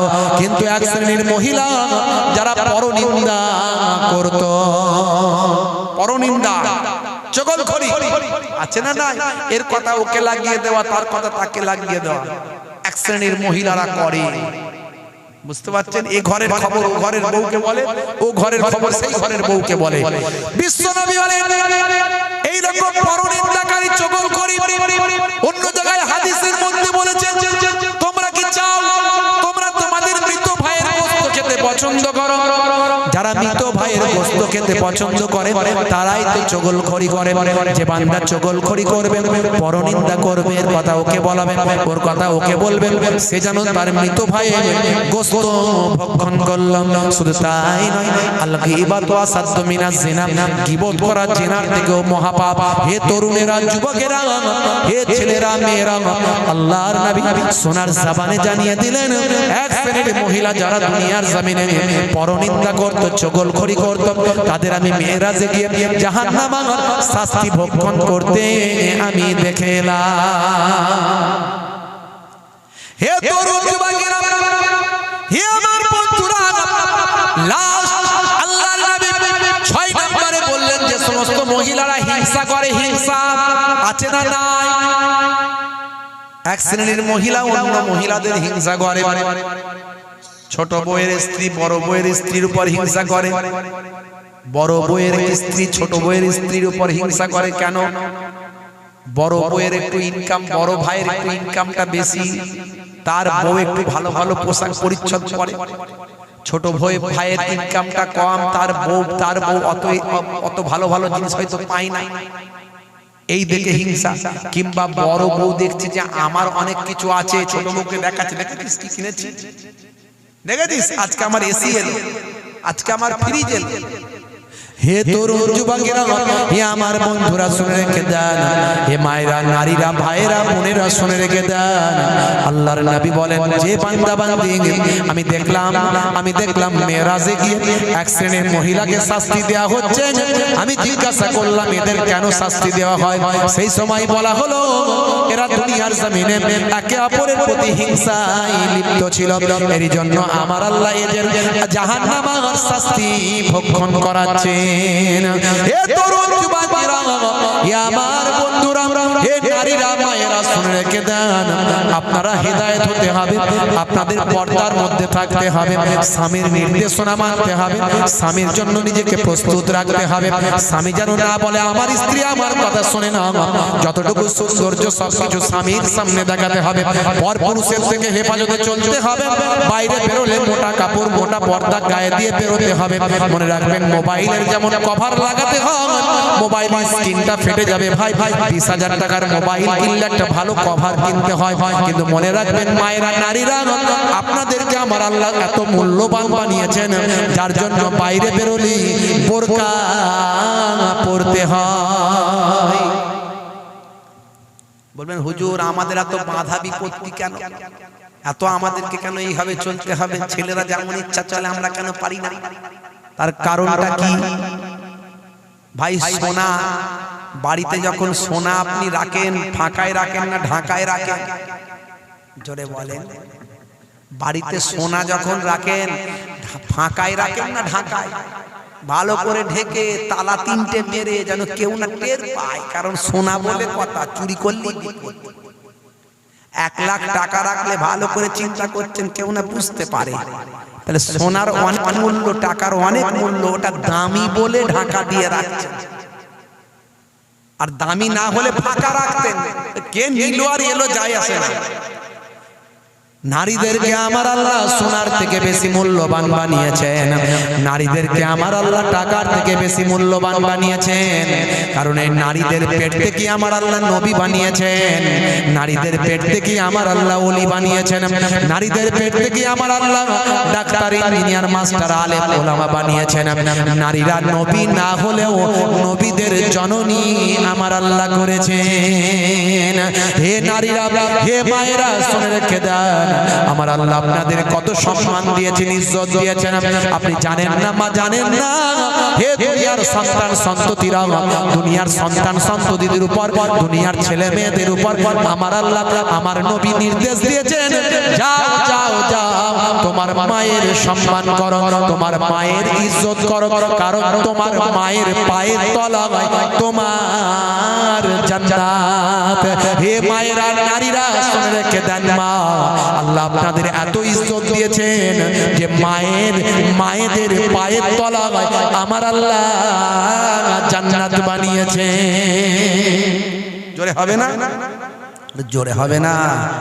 নবী বলছেন ইযহাব ফাআকরিমহা ফাইন্নাল জান্নাতা তাহতা রিজলাইহা, যাও তোমার মায়ের সম্মান করো, কারণ তোমার মায়ের পায়ের তলায় তোমার জান্নাত। তার মানে কি মায়ের পায়ের তলাতেই জান্নাত খুললে পাওয়া যাবে জান্নাত? না না, মাকে এমন ভাবে রাজি করো, মা যদি রাজি হয়ে যায় তাহলে জান্নাত পাবে, আর মা যদি নারাজ হয়ে যায় তার মানে জাহান্নাম। কথাটার ব্যাখ্যাটা ঠিক নিতে হবে। তার মানে মা খুশি হলেই তুমি জান্নাত পাবে, মায়ের পায়ের তলাতেই জান্নাত আছে, যেন মা রাজি হলেই জান্নাত পাবে। তার মানে সত্যি মায়ের পায়ের তলায়, মাগো দেখি দেখি তোমার পাটা দেখি জান্নাত আছে নাকি? না না, ওখানে পাবেন না জান্নাত। ভালো করে বুঝতে হবে কথা বন্ধুরা। তাহলে নারীদের আল্লাহ এত সম্মান দিয়েছে, অথচ সেই নারী এখন আনাড়ি। কথা ঠিক না? মুসলমানের নারী করছে বাড়াবাড়ি, চালাচ্ছে স্কুটি গাড়ি, গায়ে নাই ওর না, বলছে আমার দিকে দেখ না, চুল করতে কালার যাচ্ছে বিউটি পার্লার। নাম ছিল জরিনা, হয়ে গেল কারিনা।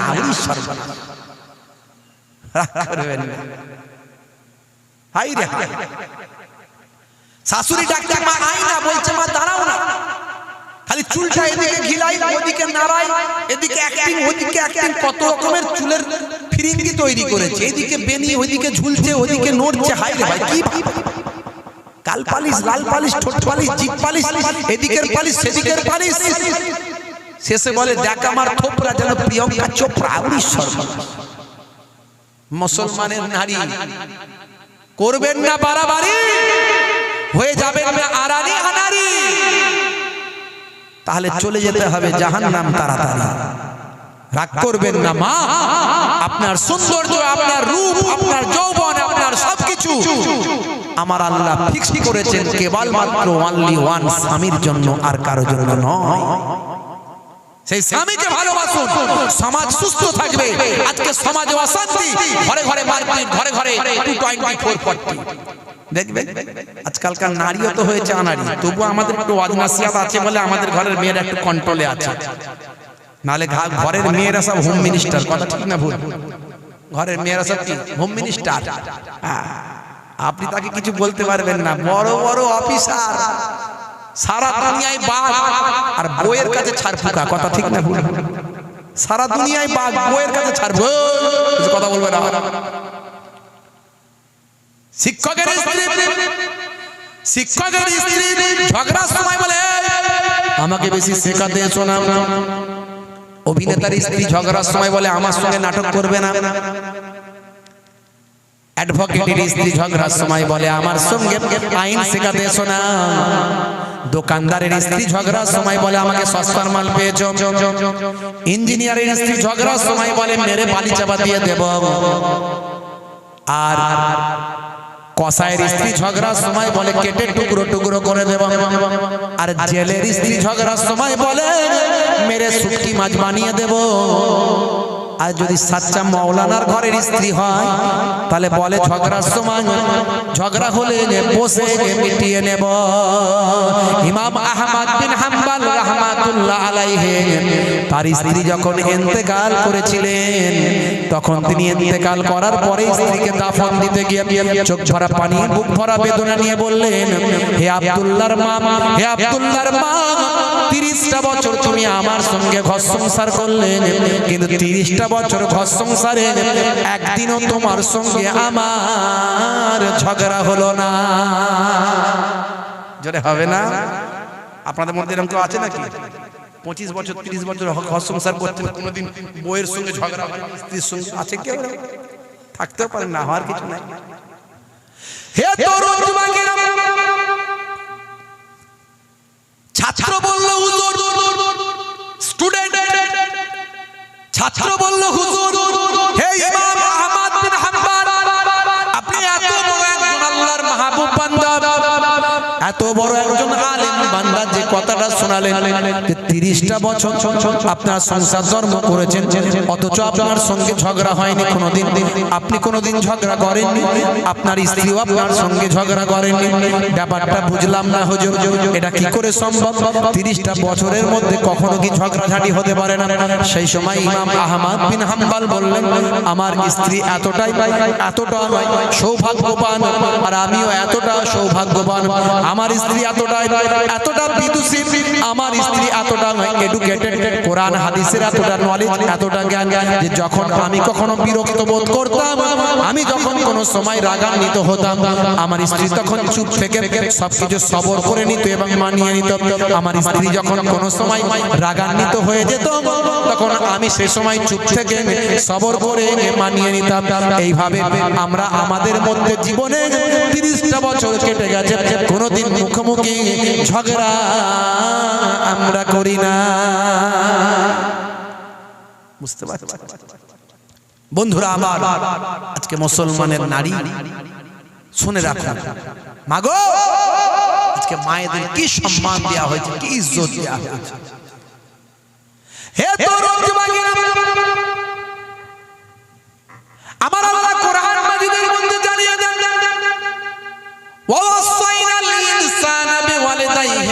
ইনসানা হামালাতুহু উম্মুহু কুরহা ওয়া ওয়াদাআতুহু কুরহা ওয়া হামলুহু ওয়া ফিসালুহু সালাসুনা শাহরা।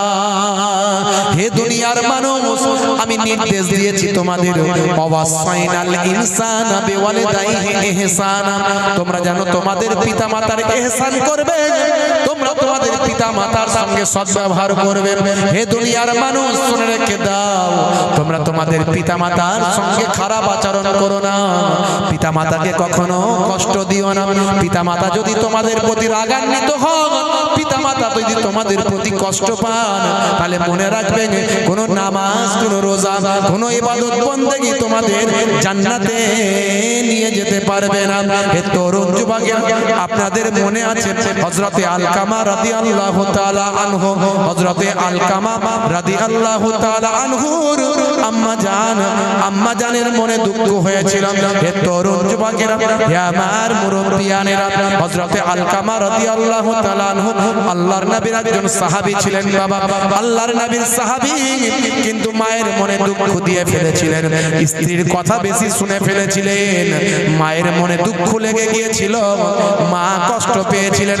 ইন্তেকালের যখন সময় হলো, হে তরুণ যুবকেরা, হে আমার মুরব্বিয়ানেরা, ইন্তেকালের সময় সাহাবীরা কালেমা পড়াচ্ছেন। হে আলকামা, কালেমা পড়ো, লা ইলাহা ইল্লাল্লাহ।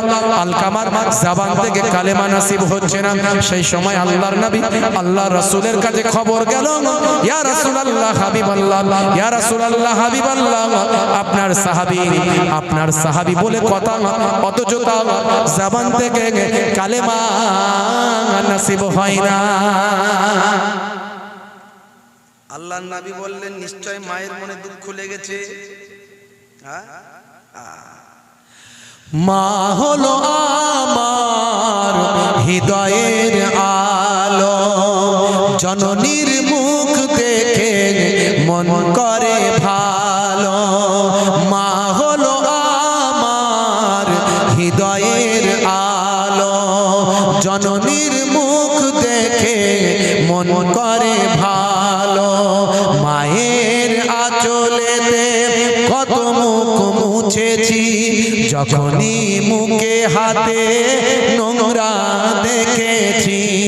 মায়ের আঁচলেতে কত মুখ মুছেছি, যখনই মুখে হাতে নোংরা দেখেছি।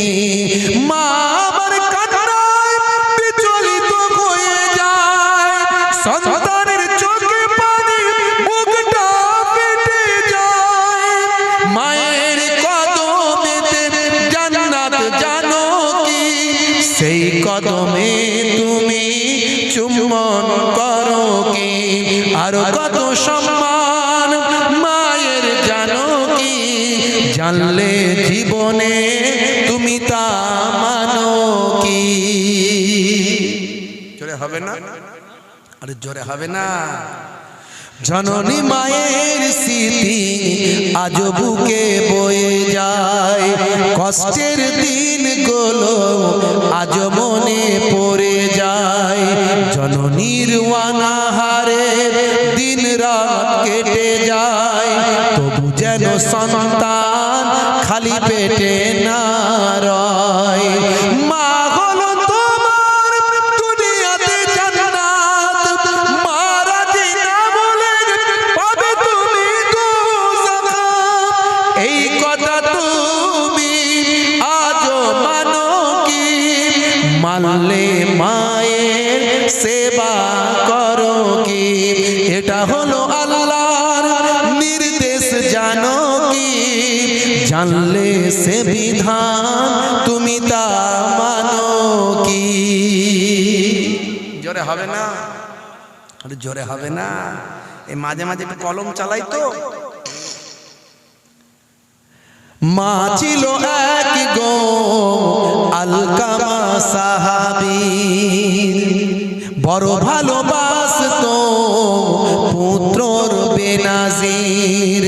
মায়ের হৃদয়ে ব্যথা লেগে যায় যখনই, মা বলে প্রভু আমি তার জননী। হাত দুটো তুলে মা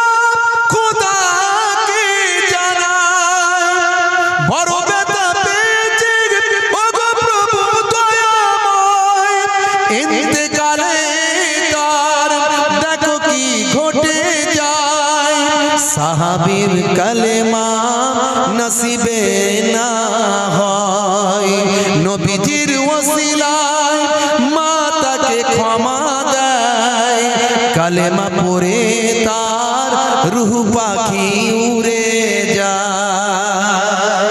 জোরে হবে না, জোরে হবে না। মা হলো আল্লাহর বড় এক নিয়ামত, দুনিয়ার সন্তান করো তার খিদমত। বলুন ইনশাআল্লাহ। যাদের মা হায়াতে আছে ভাগ্যবান, এখনো সুযোগ আছে মায়ের খেদমত করে জান্নাত কিনে নেওয়ার। নবী বলছে হুমা জান্নাতুকা ওয়া নারুকা, তোমাদের বাম্মাই জান্নাত, তোমাদের বাম্মাই জাহান্নাম। বাম্মাকে রাজি করো, জান্নাত পেয়ে যাবে। আর বাম্মা নারাজ হলে নামাজ কালাম যাই করো জান্নাতে যেতে পারবে না। তাই নামাজ কালামও করতে হবে, ইবাদতও করতে হবে, বাম্মাকে রাজি করতে হবে। তাই এখানে লিখেছি মা হলো আল্লাহর বড় এক নিয়ামত, দুনিয়ার সন্তান করো তার খিদমত। মায়ের দোয়াতে বাইজিদ ওলিয়াক, আল্লাহর দেওয়া মা, মা হলো রাহমান। জোরে হবে না। মোহে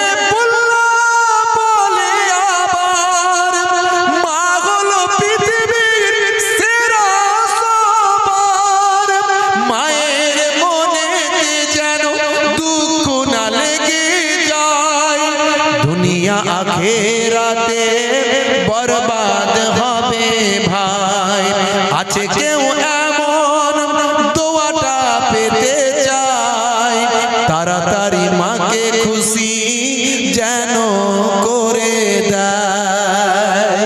জোরে হবে না, জোরে হবে না। বন্ধুরা আমার, তরুণ যুবকেরা আমার, সেই নারীদের তাহলে কত সম্মান। আবার নারীরা জাহান্নামে যাবে, 6টা তাদের ভাগ নবী বলে দিয়েছে 6 কারণে। সেই নারীরা, হে মায়েরা বোনেরা, 4টে কাজ ভালো করে করবেন মা। আল মারাতি জাসাল্লাহ খামসাহা, 5 ওয়াক্ত নামাজটা পড়বেন মা। ওয়াসামাত সাহারাহা, ভাই আমার মাগো মা, বছরে 1 মাস রমজানের রোজাটা রাখবেন। আর কি করবেন, একটু স্বামীর খেদমতটা করবেন। স্বামী যেন অখুশি না হয়, সর্বদাই স্বামীর জন্য প্রস্তুত থাকবেন, নিজেকে প্রস্তুত করে রাখবেন। নিজের সৌন্দর্য, নিজের রূপ যৌবন স্বামীর জন্য করে রাখবেন, তৈরি থাকবেন। স্বামীকে ভালোবাসবেন, স্বামীর দেখাশোনা করবেন। আর 4 নাম্বার হলো মা, যখন বাইরে বেরোবেন, প্রয়োজনে যদি বাইরে বেরোতে হয়, অন্তত বোরকা যদি না পরেন, মোটা কাপড়, মোটা চাদর গায়ে দিয়ে বাইরে মাথায় গায়ে ঠেকে বেরোবেন। এই 4টে কাজ যদি করতে পারেন, আমার আল্লাহ 8টা জান্নাতের দরজা আপনার জন্য খুলে দেবে। দুনিয়াতে ফিতনা বেশি 2টো জিনিস নিয়ে, এক হলো নারী, 2 হলো কড়ি। এক হলো নারী, 2 হলো কড়ি। এই মহিলাদের নিয়ে বেশি ফিতনা দেখবেন। বড় বড় রাজা বাদশা গুলাগুলি করে হাজার হাজার লোক মরে গেছে একটা বইয়ের জন্য। কথা ঠিক না? এই নারী। আর 2 হলো কড়ি, টাকা, রাজত্ব, ক্ষমতা। এই 2টো জিনিস, এই 2টো জিনিসকে কন্ট্রোল করতে হবে। আপনাকে লোভ থেকে দূরে সরে আসতে হবে। লোভ থেকে দূরে সরে এলে দেখবেন আপনি সুস্থ থাকবেন, ভালো থাকবেন। হে তরুণ যুবকেরা, বেশি লম্বা চওড়া করব না, সময় কম। কথা বলতে বলতে চলে এসেছে এত দূর। জেলখানায় চলে গেল কে? কে গেল? জোরে বলেন, জেলখানায় গেল কে? কি নাম? আপনার নাম বলেন। ইনি বলবেন না, আপনারা বলেন। মনে আছে না ভুলে গেছেন? হুজুর। হ্যাঁ হুজুর, তুই যত বলবি বল, আমরা কান করেছি হাওড়ার পর।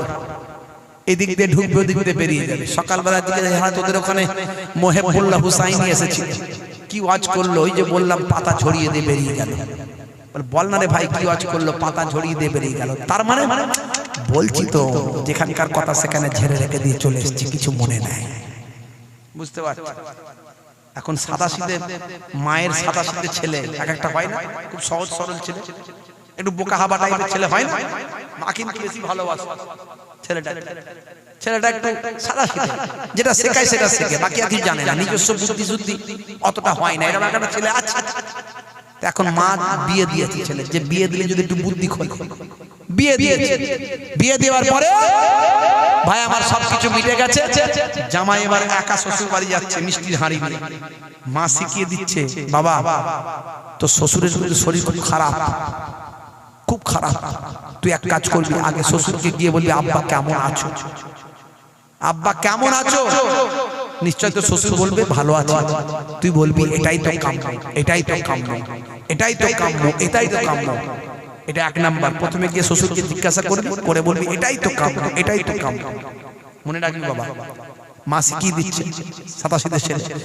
2 নাম্বার, তো শ্বশুরকে জিজ্ঞাসা করবি আব্বা, আব্বা কি ওষুধ খাচ্ছ, কি ওষুধ খাচ্ছ। নিশ্চয় 2-4টা ওষুধের নাম বলবে, খুব ভালো, খুব ভালো, তাড়াতাড়ি ভালো হয়ে যাবে, খুব তাড়াতাড়ি ভালো হয়ে যাবে, বলুন মনে রাখবি। হ্যাঁ হ্যাঁ মা ঠিক আছে।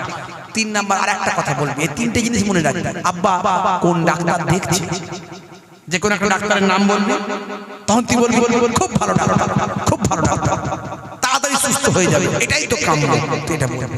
এই 3টে কথা মনে রাখবি, মা চিন্তা করতে হবে না, যাচ্ছে ফিট ফাট হয়ে জিন্সের প্যান্ট গেঞ্জি, চোখে চশমা, হাতে ঘড়ি, বুঝতে পারছেন, পকেটে রুমাল, মানি ব্যাগ যা আছে নিয়ে, আর মিষ্টির হাড়ি নিয়ে গাট করে ছেলে একদম বুট ফুট পরে বেরিয়ে যাচ্ছে, বুঝতে পারছেন। হ্যাঁ সুজা শ্বশুর বাড়ি গিয়ে কারোর সঙ্গে কোনো কথা নাই, মা বলে দিয়েছে আগে শ্বশুরের কাছে যেতে হবে। শ্বশুর বাড়িতে গিয়ে সোজা মিষ্টির হাড়ি নিয়ে একবারে শ্বশুরের কাছে গিয়ে হাজির, আব্বা কেমন আছো, আব্বা কেমন আছো। বাবা অবস্থা খুব খারাপ, ছটকি করছে, বলছে মরে গেলেই ভালো হয় বাবা, মরে গেলেই ভালো হয়। বলছে এটাই তো কাম্য, এটাই তো কাম্য, খুব ভালো, খুব ভালো, এটাই তো কাম্য। বাপের মেজাজ খারাপ, সর্বনাশ করেছে। বলে কি রে জামাই, বলে কি রে জামাই, যাক কিছু বলতে পারছে না, চুপ করে আছে। শ্বশুর আর কিছু বলেনি, কষ্ট সহ্য করছে। আবার জিজ্ঞাসা করছে আব্বা কি ওষুধ খাচ্ছ, বলছে বিষ খাচ্ছি, খুব ভালো ওষুধ, খুব ভালো ওষুধ, তাড়াতাড়ি ভালো হয়ে যাবে, তাড়াতাড়ি ভালো হয়ে যাবে। হতভাগা জামাই বলে কি রে, বুঝতে পারছি।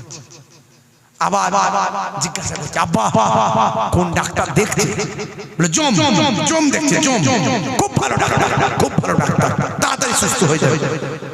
জামাইও শ্বশুর থেকে বেরিয়ে গেছে, সর্বনাশ, যদিও বেঁচে থাকতুম তাড়াতাড়ি মরে যেতে হবে মনে হচ্ছে। ভাইরা আমার, সারা রাত ওয়াজ শুনে সকালে বলছে, বুঝতে পারছেন, সারা রাত সাম মেরে সকালে দেখছে দড়ি। এখন ওয়াজ শুনে আমাদের নিয়ে যেতে হবে।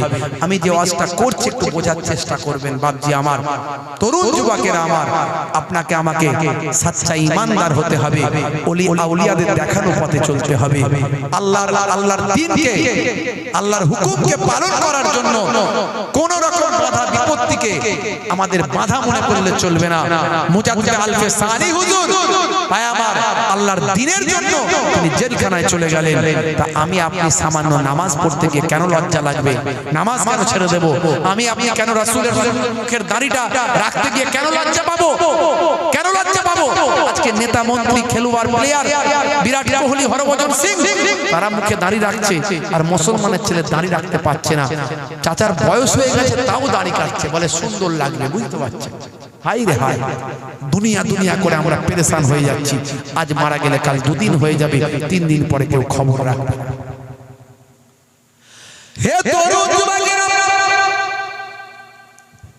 হে আমার বন্ধুরা, হে আমার মুরব্বিয়ানিরা, শুনে রেখে দিন বাবা, জেনে রেখে দিন বাবা। হযরতে মুজাদ্দিদ আলফে সানি হুজুর জেলখানার ভিতরে ঢুকলেন।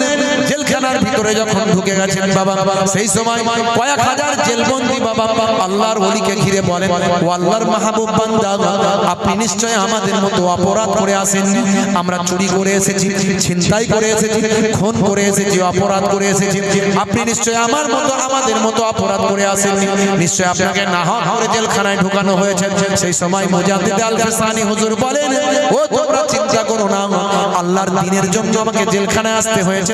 আর আমি যদি জেলখানায় না আসতাম, তাহলে কয়েক হাজার জেলবন্দীদের সঙ্গে আমি আহমদ স্নেহেন্দি আমার মোলাকাত হতো না। আমি এসেছি বলেই তো মোলাকাত হলো। আজকে আমার আল্লাহ তোমাদের মাঝখানে পাঠিয়ে দিয়েছেন, তোমাদের মাঝখানে আল্লাহর কোরআন শোনাবো, নবীর হাদিস শোনাবো। এতদিন বাইরে শুনিয়েছি, এখন তোমাদের শোনাবো। জোরে বলে সুবহানাল্লাহ। সেই সময় আল্লাহর মাহবুব বান্দা হযরতে মুজাদ্দিদ আল-ফিসানি বললেন, হে জেলখানার কয়েদি ভাইরা, শুনে রেখে দাও, জেনে রেখে দাও, তোমরা কি বাইরে বেরোতে চাও? সবাই বলল হ্যাঁ। তাহলে বাইরে বের করার মালিক কে? একমাত্র আল্লাহ। আল্লাহ ছাড়া কেউ বের করতে পারবে না।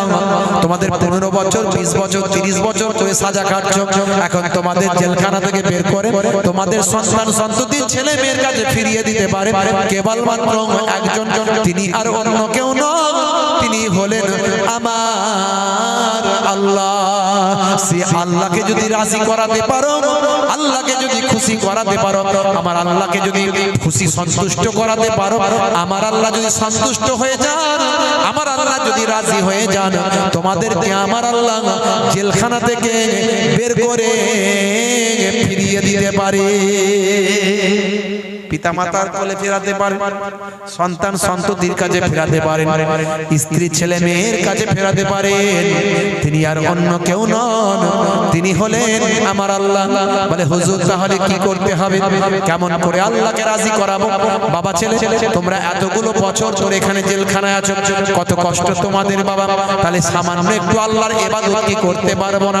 যদি আল্লাহকে রাজি করাতে পারি, কোনটা দিয়ে আমার আল্লাহ জেলখানা থেকে আমাদের বের করবেন টের পাবে না, বুঝতে পারবে না। বাবা বাবা যাও যাও যাও, আমি তোমাদের ফরজ গোসলটা শিখিয়ে দিই, ফরজ গোসলটা তোমরা করে নাও। যাও যাও, ফরজ গোসলটা তোমরা করে নাও, আমি তোমাদের ফরজ গোসলটা শিখিয়ে দিই। বাবা যাও, তোমরা ফরজ গোসলটা তোমরা করে নাও। হুজুর ফরজ গোসল শিখিয়ে দিলেন, হুজুর ফরজ শিখিয়ে দিলেন। হে তরুণ যুবকেরা, নামাজের ফরজ, নামাজের সুন্নাত শিখিয়ে দিলেন। নামাজের বাইরে কতগুলো ফরজ, নামাজের বাইরে ভিতরে কতগুলো ফরজ। হে তরুণ যুবকেরা, হে আমার মুরব্বিয়ানেরা, শুনে রেখে দিন বাবা, জেনে রেখে দেন। হে মুসলমান, একটুখানি খেয়াল করুন বাবা, হে তরুণ যুবকেরা একটুখানি খেয়াল করুন। আল্লাহর ওলি জেলখানার ভিতরে গিয়ে কয়েক হাজার জেল বন্দীকে ফরজ গোসল, ওযু, নামাজ শিখিয়ে দিলেন। এক শ্রেণীর মানুষ বেরিয়েছে, তারা আল্লাহর ওলিদের মানতে চায় না। ওলি আবার কি, পীর আবার কি, খাজা গরিব নামাজ আবার কে, বড় পীর সাহেব আবার কে? ফুরফুরা শরীফ মুজাদ্দিদ জামান তাই পরিহাস করে, ঠাট্টা, বুঝতে পারছেন? হ্যাঁ, আল্লাহর ওলিদের অবদানেরা মানতে চায় না। হে তরুণ যুবকেরা, এরা হযরতে ওমর ফারুক রাদিয়াল্লাহু তাআলা আনহুকে বলে বেদাতি। ওমর ফারুক বাবা, কোন ওমর ফারুক? যে ওমর ফারুক সম্পর্কে আল্লাহর নবী বলেছেন, লাউ কানা বাদি নবিয়ুন লাকানা ওমর, আমার পরে আল্লাহ যদি কাউকে নবী বানাতেন, হযরতে ওমরকে আল্লাহ নবী করে দিতেন। যে ওমর ফারুকের রওজাটা আছে রাসূলের পাশে, যে আবু বকর সিদ্দিকের রওজা আছে রাসূলের পাশে, এরা বলে ওমর ফারুক বেদাতি। তার কারণ হলো ওমর ফারুক রাদিয়াল্লাহু তাআলা আনহুর জামানা থেকে 20 রাকাত তারাবি শুরু হয়েছে। ওমর ফারুক রাদিয়াল্লাহু তাআলা আনহু 20 রাকাত তারাবি পড়েছেন, পড়িয়েছেন। এরই জন্য এরা বলে বেদাতি। ওরা 8 রাকাত পড়ে, আছে না নাই? ওরা, আমরা পড়ি 3 রাকাত বেতের, ওরা পড়ে 1 রাকাত। আমরা বলি আস্তে আমিন, ওরা বলে জোরে আমিন, আছে না নাই? হ্যাঁ, জোরে আমিন বলার হাদিস ভাই আমার বুখারী মুসলিমে কোথাও দেখাতে পারবে না। এই জোরে শব্দটা তুমি দেখাতে পারবে না। হে তরুণ যুবকেরা, আমিন বলার কথা নবী বলেছেন, কিন্তু জোরে বলার কথা কোথায় পেলে? শাহাদাত আগল তাশাহুদের মধ্যে ভাই আমার শাহাদাত ইশারা করার কথা বলা হয়েছে, কিন্তু নামাজের মধ্যে আঙুল এরে মেরে মেরে মেরে মেরে মেরে মেরে করার কথা কোথায় বলা হয়েছে? বুঝতে পারছেন কত রকমের নতুন নতুন লাইন এসছে। আখেরি জামানা। হে তরুণ যুবকেরা, এরা খারা খাজা গরিব নামাজের বিরোধিতা করে, এরা ওসমান জিন্নুরাইনের বিরোধিতা করে।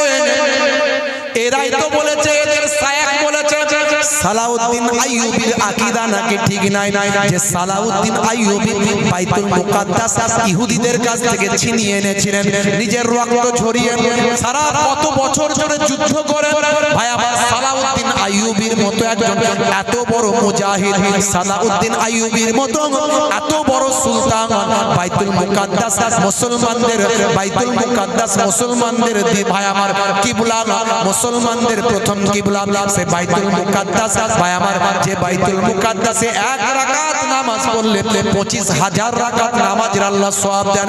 যে বাইতুল মুকাদ্দাস মুসলমানদের নবী হযরত নবী সুলাইমান আলাইহিস সালাম জেনেদেরকে নিয়ে তৈরি করেছিলেন, সেই বাইতুল মুকাদ্দাস আজও ইহুদিরা দখল করে রেখেছে।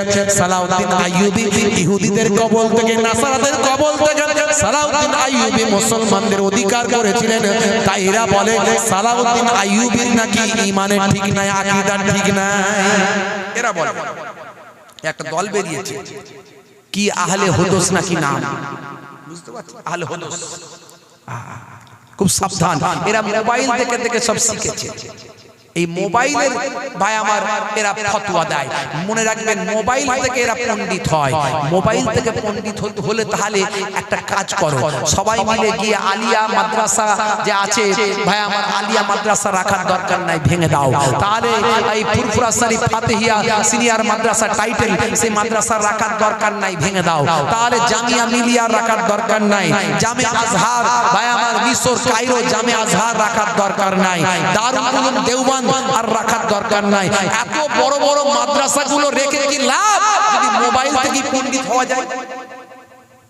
মোবাইল থেকে যদি জ্ঞান সব শিখে ফেলবে, হ্যাঁ কোরআন শুদ্ধ করে পড়তে পারে না, শায়েখ হয়ে বসে আছে। কোরআন সহিভাবে পড়তে পারে না, শুধু সহি হাদিস করছে। আর ভাই আমার হারাম নাজায়েজ বেদাত ঘন ঘন। এই দেখুন একটা শায়েখকে দেখাবো, দেখবেন এই ওদেরই চাচা ভাইয়ের, ফুফাতো ভাইয়ের, মামাতো ভাইয়ের, খালাতো ভাই, বুঝতে পারছেন? একটা দেখাচ্ছি, দেখবেন, দেখলে শুনলে মাথা খারাপ হয়ে যাবে। যদি আমার এখানে নেটটা কাজ করে এখন আমি শোনাচ্ছি। ভাইয়েরা আমার, তরুণ যুবকেরা আমার, এদেরই এই শায়েখদের চাচা ভাইয়ের, মামাতো ভাই, খালাতো ভাইয়ের, ফুফাতো ভাই। এই যে আব্দুর রশিদ আছে না, নাম আছে না আব্দুর রশিদ, এই নাম রাখা হারাম, চলবে না, একদম নাই। গোলাম মাহবুদ নাম আছে না, আছে, এই নাম রাখা হারাম, চলবে না। জাহাঙ্গীর নাম আছে, চলবে না। শাহজাহান নাম আছে, চলবে না। ইয়াসিন চলবে না। এসব নাম রাখা চলবে না। যে নামের অর্থ হয় না সে নাম রাখা ইসলামে নাজায়েজ, চলবে না। আল্লাহর নামের আগে আব্দু শব্দ লাগানো যাবে। আল্লাহর নাম রশিদ, আল্লাহর নাম আছে নাকি? আল্লাহর নাম রশিদ নাই। এই নামগুলো খুব সাবধান। আল্লাহর নাম নাকি রশিদ নাই। আপনারা কোরআন মাজিদ খুলবেন, আজকে গিয়ে কোরআন মাজিদ খুলবেন, এরা যে কত বড় জাহেল, যে কিছু বোঝে না, খালি ফতোয়াবাজি, শুধু হারাম হালাল বলতে এত ওস্তাদ, যেন একদম হালাল হারাম হালাল মানে একদম সেই ছেলের ঘরের মুয়া নাকি বলে না, জয়নগরের মুয়া, বুঝতে পারছেন? হারাম বলা খুব সহজ। হারাম বলতে গেলে কোরআনের আয়াত দ্বারা প্রমাণ দিতে হবে। কোরআনের আয়াত দিয়ে প্রমাণ করতে হবে এটা হারাম। যেমন ইন্নামা হাররামা আলাইকুমুল মাইতাতা ওয়াদ-দামা ওয়া লাহমাল খিনজির, এখানে তিনটে জিনিসের কথা বলা হয়েছে আল্লাহ হারাম করেছেন, সেটা হলো শুকরের গোশত, এই ডাইরেক্ট হারাম আল্লাহ বললেন। এরকম হারাম দাও, এরকম কোরআনের আয়াত দিয়ে বলতে হবে, তবে বলতে পারবে। তুমি কোথায় পেলে যে আব্দুর রশিদ নাম রাখা হারাম? গোলাম মাহবুদ, মাহবুদের গোলাম। আমরা সব কার গোলাম? যেটা বলে কার গোলাম? এই আব্দুল মানি তো বান্দা, আব্দুল মানে কি? বান্দা। আমরা বলি না আমাদের নবী লা ইলাহা ইল্লাল্লাহু মুহাম্মাদুর রাসূলুল্লাহ সাল্লাল্লাহু আলাইহি ওয়াসাল্লাম, আমরা বলি তো আশহাদু আল্লা ইলাহা ইল্লাল্লাহু ওয়া আশহাদু আন্না মুহাম্মাদান আবদুহু ওয়া রাসূলুহু, তার বান্দা এবং রাসূল। এই আব্দুল মানে তো বান্দা, বান্দা মানে তো গোলাম, দাস। বান্দা মানে কি? দাস, গোলাম। আমরা কার গোলাম? আল্লাহর। আর এই জন্য আমরা আল্লাহর সিফাতি নামগুলো রাখলে, আল্লাহর সিফাতি নাম কতগুলো? 99টা। কতগুলো? কোরআন মাজিদ খুলে দেখবেন, পাতার প্রথম দিকে না শেষের দিকে লেখা আছে, পরপর নাম লেখা আছে। ইয়া রহমান ও ইয়া জব্বার ও ইয়া খালিক ও ইয়া বারি ও ইয়া সত্তার ও ইয়া, আছে না? ইয়া রহিম ও ইয়া আর রশিদ ও, আছে না? আর রশিদ, এই আর রশিদটা শেষের দিকে আছে। এ বলছে রশিদ নাকি আল্লাহর নাম নয়। তাহলে সেটুকু জ্ঞান নাই, অথচ হারাম বলে ফতোয়া দিয়ে দিচ্ছে, যা মন যাচ্ছে তাই। আবার বলেছে যাদের এই নামগুলো আছে তাদের সব আবার আকিকা দিতে হবে নতুন করে বুড়ো বয়সে। আবার একটা ভিডিও আছে, বুঝতে পারছেন? আর আমার ঘরের ছেলেরা এদেরকে বলছে বিরাট বড় পণ্ডিত রে, এ কত দামি দামি কথা বলছে। এই হুজুরা বলতে পারে না, হুজুরা সব জানে, বলতে পারে না কেন? এমন অনেক বিতর্কিত জিনিস আছে যেগুলো বললে মানুষের ঈমান নষ্ট হয়ে যাবে। এই যে কথাগুলো বলছে এতে ঈমান থাকবে? হ্যাঁ বন্ধুরা আমার, তরুণ যুবকেরা আমার, আর রশিদ আল্লাহর নামের একটা সিফাতি নাম কোরআন মাজিদে আছে। এই আল্লাহর নামগুলো যদি সিফাতি নামগুলো কেউ রাখে তার আগে আব্দুল কথাটা ব্যবহার করতে হয়। যেমন রহমান নাম কেউ রাখলে আব্দুল কথা ব্যবহার করতে হবে। আব্দুর রহমান মানে রহমানের গোলাম, রহমানের দাস, রহমানের বান্দা। আর আব্দুর রশিদ মানে রশিদের বান্দা। এই বলছে রশিদ নামই নাই। আবার ইয়াসিন বলতে রাখা যাবে না। এখন ওই ডাব ফাপ পেরে খেতো কে যেন ডাব ফাপ পাততো বলে, তো তাকে তার নামও তো চলবে না, তাহলে তাকে তো আকিকা দিয়ে নাম চেঞ্জ করতে হবে। ওসব চাচতো ভাইয়ের, ফুফতো ভাইয়ের, মামাতো ভাইয়ের, খালাতো ভাই, তো তার তোর একটা ঠিক করে নে, তাহলে কার নাম রাখা যাবে, রাখা যাবে না। হাই রে হাই মুসলমান, আমরা কোন জামানায় এসে পৌঁছে গেলাম। এরা মনে রাখবেন সালাউদ্দিন আইয়ুবী, এরা সালাউদ্দিন আইয়ুবীর বলে ঈমান ঠিক নাই, সালাউদ্দিন আইয়ুবীর নাকি আকীদা ঠিক নাই, মানহাজ ঠিক নাই। এরা বলে ফিলিস্তিনিরা সহি নয়, সহি হচ্ছে ইসরাইলীরা। এদের শায়েখ বলেছে, এদের শায়েখ ভালো করে খোঁজ করবেন পেয়ে যাবেন। এদের শায়েখ বলেছে যে ফিলিস্তিনিরা সহি নয়, ওদের ঈমান সহি নয়, হামাসের ঈমান সহি নয়। সহি হচ্ছে ঈমান, আকীদা সহি হচ্ছে কার? না ইহুদিদের। এদের নেতারা বলেছে, মনে রাখবেন। হাই রে হাই, এই জন্য বাংলাদেশের একজন ভাই আমার স্কলার, বক্তা, তিনি অন্য সিলসিলার হতে পারে, ছোটখাটো আমলগত ব্যাপার নিয়ে আমাদের মতবিরোধ থাকতে পারে, কিন্তু ঈমানের ব্যাপারে আমাদের মতবিরোধ নাই। আমাদের মৌলিক বিষয়ে মতবিরোধ নাই, ইসলামের 5টা ভিত্তির উপর মতবিরোধ নাই। সামান্য আমলের বিষয়ে অনেকের সঙ্গে অনেকের মতবিরোধ থাকতে পারে, সেটা সাহাবাদের জামানাতেও ছিল, সেই জন্যই মতবিরোধগুলো এসছে। কুফার সাহাবী একরকম ভাবে নামাজ পড়তেন, আবার ইয়ামানের সাহাবী আরেক রকম ভাবে নামাজ পড়তেন, হাত এমন ভাবে বাঁধতেন। যেমন ইমাম আউজাই, ইমাম আবু হানিফা হুজুরকে বলছেন, হে ইমাম আবু হানিফা, আপনি রাফা দাইন একবার করেন। আমরা একবার করি তো। রাফা মানে ওঠানো, আর ইয়াদুন মানে হাত। এই হাতকে আপনি ওঠান একবার, আর অনেকে হাত অনেক ঘন ঘন ওঠায় না, নামাজ পড়তে অনেকবার করে ওঠাই তো। তো ইমাম আউজাই হচ্ছে বেশি বেশি হাত ওঠানোর পক্ষে, আর ইমাম আযম আবু হানিফা বলছেন না, ওসব লাগবে না, একবার হাত ওঠালি হবে, আমরা একবারই হাত ওঠাই, তাই তো নাকি বন্ধুরা আমার? ইমাম আউজাই বলছেন আপনি এই মাসালাটা নিয়েছেন, কেন নিয়েছেন? বলছে আচ্ছা বলুন তো দেখি, আপনি কার কাছ থেকে এই আমলটা পেয়েছেন, এই হাদিসটা কার কাছ থেকে পেয়েছেন?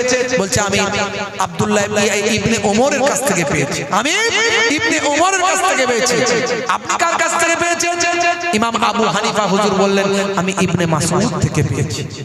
আমি একবার যে হাতটা ওঠাই, এই দলিলটা আমি ইবনে মাসউদ থেকে পেয়েছি।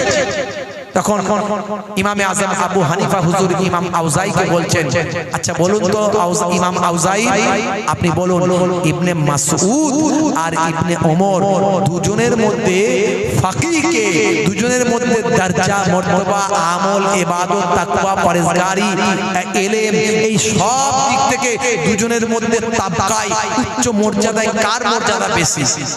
তখন ইমাম আউজাই স্বীকার করলেন যে মর্যাদার দিক থেকে যদি বলতে হয় তাহলে ইবনে মাসউদের মর্যাদা বেশি। ইমাম আবু হানিফা হুজুর বললেন তাহলে ঠিকই আছে, আপনি আপনারটা নিয়ে চলুন, আমি আমারটা নিয়ে চলি। আমি ইবনে মাসউদকে মানি, আপনি ইবনে ওমরকে মানেন। জোরে বলেন সুবহানাল্লাহ। কারণ সাহাবাদের কাছ থেকেই তো আমরা দলিল পেয়েছি, কথা ঠিক না ভুল? তো এই জন্য সাহাবাদের মধ্যেও মতবিরোধ ছিল, তো এটা কোনো ব্যাপার না, এটা থাকতে পারে। আসল বিষয় সব ঠিক ছিল, আসল বিষয় সব ঠিক ছিল। হাতটা কতটা তুলবে, কে কতবার তুলবে, এইগুলো নিয়ে মতবিরোধ থাকতে পারে। কিন্তু এরা একদম ঈমান শেষ করে দিচ্ছে, এরা মূল জায়গায় আঘাত আনছে। ইমাম ভাই ওমর ফারুক রাদিয়াল্লাহু তাআলা আনহুকে বলছে বেদাতি, ওসমান জিন্নুরাইনকে বলছে বেদাতি, বাইজিদ বুস্তামি রাদিয়াল্লাহু রাহমাতুল্লাহ আলাইহিকে বলছে বেদাতি, এরা বলছে খাজা গরিব নওয়াজকে বলছে বেদাতি। অত্যন্ত দুর্ভাগ্যজনক, আল্লাহর ওলিদেরকে এরা মানে না, সাহাবায়ে কেরামদের মানে না, সাহাবাদের একটা অংশকে এরা বেদাতি বলছে। ভাইরা আমার, শুধু তাই নয়, সালাউদ্দিন আইয়ুবী, সুলতান সালাউদ্দিন আইয়ুবী যিনি বাইতুল মুকাদ্দাস জয় করেছিলেন, এত রক্ত ঝরিয়ে জীবন উৎসর্গ করে, তার মানহাজকে বলে তার মানহাজ নাকি সহি নয়। আজকে ফিলিস্তিনের 21,000 নিরীহ নিরস্ত্র শিশু, মহিলা, নারী, বৃদ্ধ, বৃদ্ধাদের আজকে শহীদ করেছে কে? ইহুদিরা। অথচ ফিলিস্তিনিদের পাশে না দাঁড়িয়ে এরা বলছে ইহুদিরা ঠিক, ইহুদিদের মানহাজ ঠিক, ইহুদিরা সহি, ইহুদিরা ভালো, এরা ইহুদিদের পক্ষে গেছে, ফিলিস্তিনিদের পক্ষে না দাঁড়িয়ে।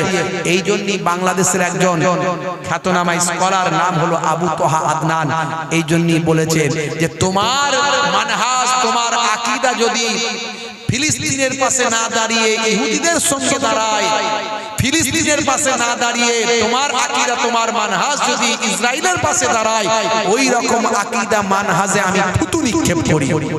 এই এক থুতুতে ভাই আমার হক আর বাতিল আলাদা হয়ে গেছে। যারা বাতিল তারা এবার বলছে এটা কেন বললো, সেটা কেন বললো। ঠাকুর ঘরে কে? আমি তো কলা খাইনি, কারো তো নাম ধরে বলেনি, কিন্তু তুমি তো নিজে নিজেই স্বীকার করে নিলে এটা কেন বললো, সেটা কেন বললো। তার মানে তোমরা যে ইহুদিদের দালাল, তোমরা যে ইহুদিদের টাকা খেয়ে কাজ করো, তোমরা যে ইহুদিদের কাছ থেকে ডলার পাও, তোমরা যে আমেরিকা ব্রিটেনদের কাছ থেকে ডলার পাও, এটা তার প্রমাণ। সুলতান সালাউদ্দিন আইয়ুবী যখন বাইতুল মুকাদ্দাস জয় করেছিলেন, জয় করার পরে সবাই খুশি হয়েছিল, কিন্তু সুলতান সালাউদ্দিন খুশি হতে পারেননি। তিনি বলেছিলেন সরষের ভিতরে ভূত, আমাদের মাঝখানে আমাদের মতো সেজে আমাদের বিরোধিতা করছে এরকম লোক অনেক আছে, খুঁজে বের করো ভালো করে। গোয়েন্দা দপ্তরকে লাগিয়ে দিলেন, দেখা গেল গোয়েন্দা দপ্তর চলে গেল, গিয়ে দেখলো মসজিদের ইমাম সেজে বসে আছে, মুবাল্লিগ সেজে বসে আছে, আলেম সেজে বসে আছে, বক্তা সেজে বসে আছে, শায়েখ সেজে বসে আছে, তারা সব ইহুদিদের, নাসারাদের কাছ থেকে, ভাই আমার আমেরিকা ব্রিটেনদের কাছ থেকে টাকা খেয়ে মুসলমানদের ভিতরে সামান্য ব্যাপার নিয়ে হারাম, নাজায়েজ, বেদাত, এইভাবে করে মুসলমানদের ভিতরে মারপিট ঝগড়া লাগাচ্ছে। শুধু এই তাদের কাজ, যাতে মুসলমানরা একত্রিত ঐক্যবদ্ধ হয়ে সমাজের ভালো কাজ না করতে পারে। তারা শুধু মুসলিমদের মধ্যে বিভাজন তৈরি করছে, যাতে ইসলামকে ছোট করা যায়, ইসলামকে খারাপ করা যায়, ইসলামকে হেয় প্রতিপন্ন করা যায়, সারা বিশ্বের মানুষের কাছে ইসলামের আকর্ষণ যাতে নষ্ট হয়ে যায়, ইসলামের যে ডেভেলপমেন্ট, ইসলামের যে গ্রোথ, ইসলামের যে বিউটি, ইসলামের যে সৌন্দর্য, সেটা মানুষ যাতে বুঝতে না পারে। তারা যেন মনে করে ইসলাম মানে ঝগড়া, ইসলাম মানে মারপিট, মুসলমান মানে অশান্তি, মুসলমান মানে বেদাত, মুসলমান মানে হারাম, মুসলমান মানে শিরক। এরা তো কথাই কথাই শিরক বেদাত হারাম করে। ভাইরা আমার, এই নতুন করে এরা শুরু করেছে, এই কয়েক বছর ধরে বেশি বেড়ে গেছে। দেখবেন আমাদের পশ্চিমবঙ্গে ছিল না, বাংলাদেশেই ছিল, ইদানিং পশ্চিমবঙ্গে কয়েকটা বক্তা উঠেছে। আগে একজন মোবাইল রিপেয়ারিং করতো, দেখবেন মোবাইল রিপেয়ারিং করতে, এখন শায়েখ হয়ে গেছে, কোরআন শরীফ সই করে পড়তে পারে না, পড়লেই ভুল পড়ে। আমি কয়েকটা ধরে দিয়েছিলাম, কি রাগ আমার উপরে, আমার বিরুদ্ধে দু তিনখানা ভিডিও করে ফেলেছে। আমি একটা ভিডিও করে পাই তার ভুলগুলোকে তুলে ধরেছিলাম। আমার বিরুদ্ধে ভিডিও তৈরি করে দিয়ে দুখানা তৈরি করে দিয়ে গাল মন্দ, তারা শুধু গাল শেখায়, তাদের ভক্তদেরকে গাল শেখায়, গালাগালি করতে শুধু। কি গালে জমরে ভাই, ভাইরা আমার, তরুণ যুবকেরা আমার, মুরব্বিয়ানেরা আমার, খুব সাবধান। আমাদের আকীদাকে ঠিক করুন, আমাদের ঈমানকে ঠিক করুন। বাবা বন্ধুরা আমার, তরুণ যুবকেরা আমার, মোবাইলে ভিডিও শুনুন, যার বক্তব্য নিন, আমার কোনো আপত্তি নাই। কিন্তু যে বক্তার মধ্যে নবী প্রেম নাই, যে বক্তার মধ্যে ওলি প্রেম নাই, এই রকম বক্তার বক্তব্য শুনবেন না, তাহলে কিন্তু আখেরে জাহান্নামে যেতে হবে। কোরআন হাদিসের সে নাম বলবে, কোরআন হাদিস বলবে, ব্যাখ্যা ভুল করবে, কোরআন হাদিস শোনাবে, ব্যাখ্যা মানে মতলব ভুল বোঝাবে, বুঝিয়ে দিয়ে আপনাকে নবী প্রেম সরিয়ে দেবে, ওলি প্রেম সরিয়ে দেবে। ভাই আমার সাহাবাদেরকে গালাগালি করবে, সাহাবাদের মানহাজ নিয়ে প্রশ্ন তুলবে, সাহাবাদের আকীদা নিয়ে প্রশ্ন তুলবে, ইমামদের আকীদা নিয়ে প্রশ্ন তুলবে, ওলি আউলিয়াদের বিরুদ্ধে কটূক্তি করবে, করে আপনাকে জাহান্নামের দরজায় পৌঁছে দেবে। এদের কাজ হলো এইটা, এই কাজে ওরা নিযুক্ত। বন্ধুরা আমার, ইমাম আল্লাহর ওলি হযরতে মুজাদ্দিদ আল-ফিসানি রাহমাতুল্লাহ আলাইহি কি বড় আল্লাহর মাহবুব বান্দা। তিনি দ্বীনে ইলাহিকে খতম করে দিয়েছিলেন। সেই দ্বীনে ইলাহি যদি থাকতো আজকে আমরা এরকম সঠিক ইসলাম পেতাম না, সঠিক ইসলাম পেতাম না। সেই মুজাদ্দিদ আল-ফিসানি হুজুর জেলখানার ভিতরে তাদের হেদায়েত করলেন কয়েক হাজার জেলবন্দীকে। তিনি বললেন, বাবারা এবার যাও, আজানটা দাও, জামাতে নামাজটা আদা করা হবে। জোরে বলুন সুবহানাল্লাহ। জেলখানার ভিতরে গিয়েও নামাজ তিনি ছাড়লেন না, নিজেও নামাজ পড়লেন, কয়েক হাজার জেলবন্দীকে নামাজ পড়ালেন। কারণ নামাজই পারে আপনাকে সমস্ত সমস্যার সমাধান করে দিতে, কারণ নামাজের মাধ্যমেই সমস্ত সমস্যার সমাধান হয়ে যায়। এই জন্য আমার আল্লাহ জানিয়ে দিয়েছেন, ওয়াস্তাইনু বিস-সাবরি ওয়াস-সালাহ, বান্দা তোরা আমার কাছে সাহায্য প্রার্থনা কর ধৈর্য এবং নামাজের মাধ্যমে। নামাজের ওয়াক্ত হবে যখনই, মসজিদে চলে যাও তুমি তখনই। ছাড়ো এবার ছাড়ো, ছাড়ো এবার ছাড়ো, এবার ছাড়ো এই কাজ তোমার। নামাজের ওয়াক্ত হবে যখনই, মসজিদে চলে যাও তুমি তখনই। জোরে হবে না, জোরে হবে না সুবহানাল্লাহ, আর জোরে হবে না। সব কিন্তু আমার লেখা, আমি কারো লেখা নিয়ে বলছি না।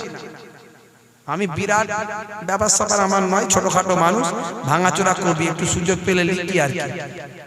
হ্যাঁ, একটু টাইম পেলে লেখার চেষ্টা করি, কিন্তু ইদানিং আর লিখছি না। আমি যা লিখছি আমার ইউটিউবার ভাইরা সব নিয়ে নিচ্ছে, পরের দিনে ছড়িয়ে দিচ্ছে, এই জন্য আমি আর লিখছি না। বুঝতে পারছি, প্রত্যেক দিন এই ভাইরা ভিডিও রেকর্ডিং করবে যেখানেই যায়, এতে আমি খুশি নই। প্রত্যেক দিন কেন আমার ভিডিও বেরোবে, কেন বের করার দরকার না। নামাজের ওয়াক্ত হবে যখনই, মসজিদে চলে যাও তুমি তখনই। ছাড়ো এবার ছাড়ো, ছাড়ো এবার ছাড়ো, এবার ছাড়ো এই কাজ তোমার। ছাড়ো এবার ছাড়ো, ছাড়ো এবার ছাড়ো, এবার ছাড়ো এই কাজ তোমার। নামাজের ওয়াক্ত হবে যখনই, মসজিদে চলে যাও তুমি তখনই। তোমার বাঁচার তোমার মরা লেখেন মোর প্রভু আমারি। নামাজের ওয়াক্ত হবে যখনই, মসজিদে চলে যাও তুমি তখনই। বলুন না জোরে হবে না। ফজরের সময় ঘুমিয়ে থাকি, জোহরে কি দেব কাজে ফাঁকি। ফজরের সময় ঘুমিয়ে থাকি, জোহরে কি দেব কাজে ফাঁকি। রাখো এসব রাখো, রাখো এসব রাখো, এসব রাখো কথা তোমার। আসর আর মাগরিব হেলা করি, দোকানার আড্ডায় সময়টা দিই।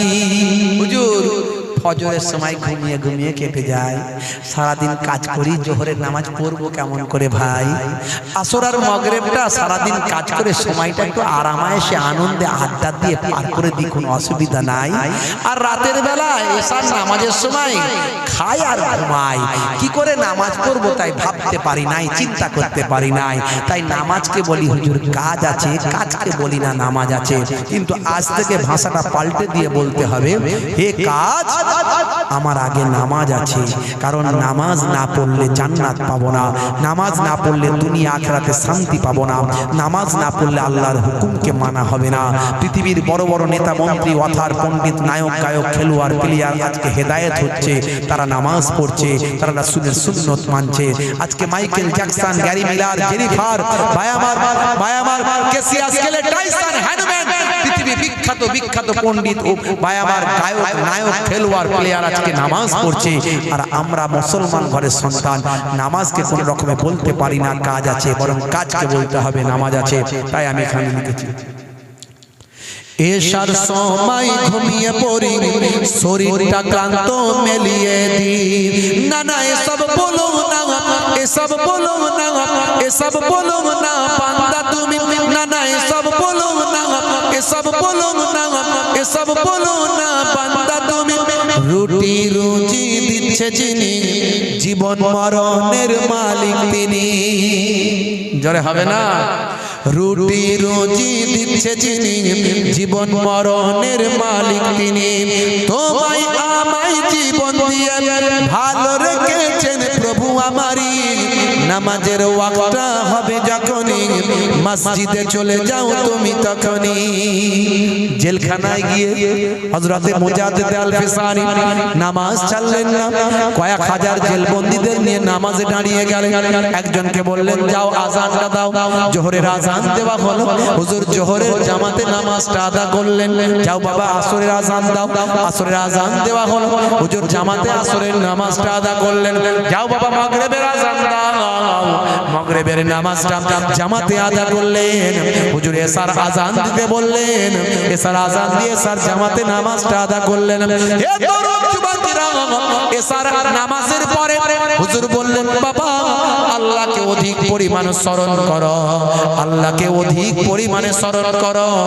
উযকুরুল্লাহ যিকরান কাসীরা, আল্লাহকে অধিক পরিমাণে স্মরণ করো।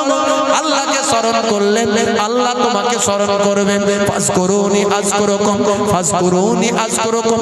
বান্দা তোরা আমাকে স্মরণ কর, আমি আল্লাহ তোদের স্মরণ করব। এসো এসো এসো, আমার পেছনে তোমরা চোখ বন্ধ করে বসে যাও। আমি যেভাবে জিকির করি এভাবে জিকিরে মাশগুল হয়ে যা। জোরে হবে না?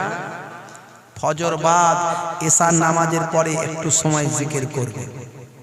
জিকির করার পদ্ধতিটা জেনে নেবে। 10টা লতিফা আছে এখানে, লতিফা। এই লতিফার জিকির করতে হয়। 10টা লতিফাকে 10 লতিফাই জিকির করতে হয়।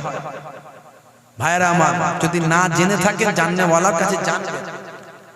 প্রয়োজনে আমাকে রবিবারে ফোন করবেন, আমি রবিবারে বাড়িতে থাকি, ফোনে কথা বলবো। জিকিরটা করবেন। আল্লাহ বলছেন জিকির করো, বেশি বেশি আল্লাহকে ডাকো। হে তরুণ যুবকেরা, জেলখানার ভিতরে হযরতে মুজাদ্দিদ আল ফিসানি হুজুর কয়েক হাজার জেলবন্দীদের নিয়ে জিকিরে মাশগুল হয়ে গেলেন। বাবা চোখ বন্ধ করে চোরেরা জিকির করে, ডাকাত জিকির করে, মাতাল ছিল আগে মদ করে, এখন নামাজি হয়ে জিকির করে। বড় বড় সুদখোর ছিল, এখন ভাই আমার নামাজি হয়ে জিকির করে। আগে লেঠিয়াল ছিল বাবা, এখন নামাজি হয়ে জিকির করে। আগে বিরাট বড় খুনি ছিল, মার্ডারকারী ছিল, এখন নামাজি হয়ে জিকির করে। মুজাদ্দিদ আল ফিসানি হুজুরের পেছনে বসে বসে সারা রাত ধরে জিকির করে। হুজুর আবার উঠে গিয়ে ফজরের আযানটা দিচ্ছেন। আসসালাতু খায়রুম মিনান নাওম,